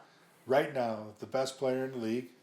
Well, the flashiest. I'd say the arguably- best. I'd say the best is Barkov. I'd say the flashiest is McDavid. I would say that once McDavid leaves town, Edmonton fans, I know it's going to be a very tough time, just as probably bad when Wayne Gretzky left town. Maybe not as bad, because Wayne Gretzky did leave with a couple cups, in Edmonton. 4 cups in total. And, I know you guys blamed his wife for taking Janet. him to LA, but this is the thing. Gretzky wanted to go to Detroit. That's how the story went. He wanted to go to Detroit because he wanted to be like Gordie Howe's favorite player of all time. And Rest in Walter peace, Mr. Howe. Gretzky, rest in peace, said that... And rest in peace, Walter Gretzky. Gordie Howe is Gordie Howe. No one will ever be Gordie Howe. You got to be Wayne Gretzky, and you got to make decisions for yourself. So listen to your wife and go to. And it grew the game. Listen to the old ball. And look at how many- get down and Look at how many hockey players have come out of LA since, Yeah. and California since. You know what? And that's why we need to grow the game. And ultimately, I want the game to grow. I'm happy that most of our Canadian studs go down to these American markets and they drum up interest in the local fan base, because the NFL is a juggernaut. The NBA is unfairly ahead of the NHL. Major League Baseball, as good as it is as a pastime for the States, is not nearly as good as a game as hockey I was is. wrong. Hockey is the best game on the planet. I was wrong about the Bobby Orr thing. About that wasn't the only contract that supposedly was offered that had a stake in ownership of the team. Or you're fact-checking yourself. But the other time it ever happened was when Wayne Gretzky was talking about signing with the LA Kings. They asked him about a clause that if any team within a certain radius of miles of LA end up getting a professional NHL team, he will automatically get like a 5% stake or something in that team. And Wayne Gretzky laughed and said, "You don't need to put that in there." And of course, He's a hockey player. He's not a businessman. he could have had a stake into the Anaheim Ducks. They're a pretty valuable franchise. Pretty valuable franchise. The Ducks, Not like the top big 3 ahead of them, but they're still valuable franchise. Shout out to Scott Niedermeyer. Oh yeah, one of the who greatest. is, From Cranbrook, BC. I would say, Kootenay Ice. in recent memory, Kel McCarr and Alex Petrangelo are the closest to what Scott Niedermeyer was. No. McCarr, maybe. But Scott Niedermeyer was one of the last greats of defensemen next to, Chris Pronger. Yeah, watching him play hockey was a beautiful thing. The way I just, I still see him The way he can effectively regain control in his zone, and then the way he transports the puck into the neutral zone was so calm, so deliberate, methodical. You could not speed him up, and he controlled the pace of the game. He was just insanely talented, and what a skater. He also eliminated the Flames in Game 7 in 05. Oh, yeah, because of the Ducks. Huselius hit the post. Post. And Boschman beat up Iginla. Yeah. Jeez. Let's say that for another day. Plane. Huselius went in, hit the post, I know. on a breakaway. I remember. Yeah. Scott Niedermayer takes the puck end to end, gets the puck behind Mika, passes it in front, in. And that was a super team. Solani, Correa, Pronger, Niedermayer. Shout out to Timo Solani, the Finnish Flash, one of the best looking men of all time. Joe's favorite hockey player, Timo Solani, for good reason. Yeah. He's an amazing hockey player. Yeah, and it took him until like 30 years old to stop calling him Timo Salami. Salami. Wicked Timo Salami. wicked salted pork joke. I love Timo Solani. I wish him and Paul Correa had a longer run together. They tried it out in Colorado, which was terrible. Well, yeah, Correa was done after that Scott Stevens. Yeah, but yeah, I wish Correa played longer. And of course, you know, you were like, We gotta give a shout out to Scott Stevens, even though you may not like him. I don't like him. I think Eric Lindros beat him up more than people recognize when they played in the same division. Yeah. But Scott Stevens was a punisher. He ruined a lot of careers. Shout out to Cowboy, who's a And huge shout out to Cowboy Stevens. Smith X for loving Scott Stevens. Loves Scott Stevens. I'm an Eric Lindros fan. Yeah, though, and he's so. Scott Stevens, Zach apparently in Never Scott Stevens me. He checked me twice. He sent me flying once in backyard hockey. Kind of sounds like Scott Stevens. Paul Not Correa. even, bro. Yeah. He didn't Your headhunt eyes me. were out. No and way. Then you took your breath, and your breath went into your glasses. No like it went way. They were shoulder on shoulder hits. I wasn't even watching, but he got me. I had to send me good. There was whatever. We'll talk about that another time. Anyways, shout out to Cowboy. When we get Cowboy on here, if he we'll get him on if here. he waves his fee, Yeah, if he waves his fucking fee, yeah. his $10,000. His 10,000 doll hairs. Well, I don't know what. Well, I got 10,000 doll hairs for His you. $30,000 fee to have him on a podcast. Well, I think that's a And good. we got to do a live pod of all my heroes. Are All my dead heroes. We'll talk about All my that. dead heroes. We'll get him. We'll plug his game. So I think that's overtime went really long, but that's what the show can do. Like we just got on a roll. We were having fun, and that's what we're going to bring to you guys. Every episode is topics that range from politics to culture to sports to ourselves, our friends. And then, we're going to try to have some fun along the way. We keep this really casual, really light. And we keep this really Calgarian, Canadian, Blackfoot. And if you guys want to reach out to us, we'll make an email available. We'll get a website here going soon. And, make sure you keep tuning in. We're going to try to put out a couple of these a month, if not maybe 4 of these a month. And if we really pick up steam, who knows, maybe one every couple of days. But, right now, we though. can retire and just do Then we can podcasts. retire and do podcasts all Maybe day. if McDavid gets traded to San Jose, then we'll be like, you know what? Zach is probably low key the mastermind behind hockey in general. But I'm just saying, if Nobody's seen McDavid it wanted coming. to move, Everyone in San where would Jose- you go? Like, you'd want to go to a Florida. You'd want to go to a high-powered team if you want to win. Yes. If you want to go to a market, you want to go to an LA. You want to go to a Vegas, or you want to go to New York. No.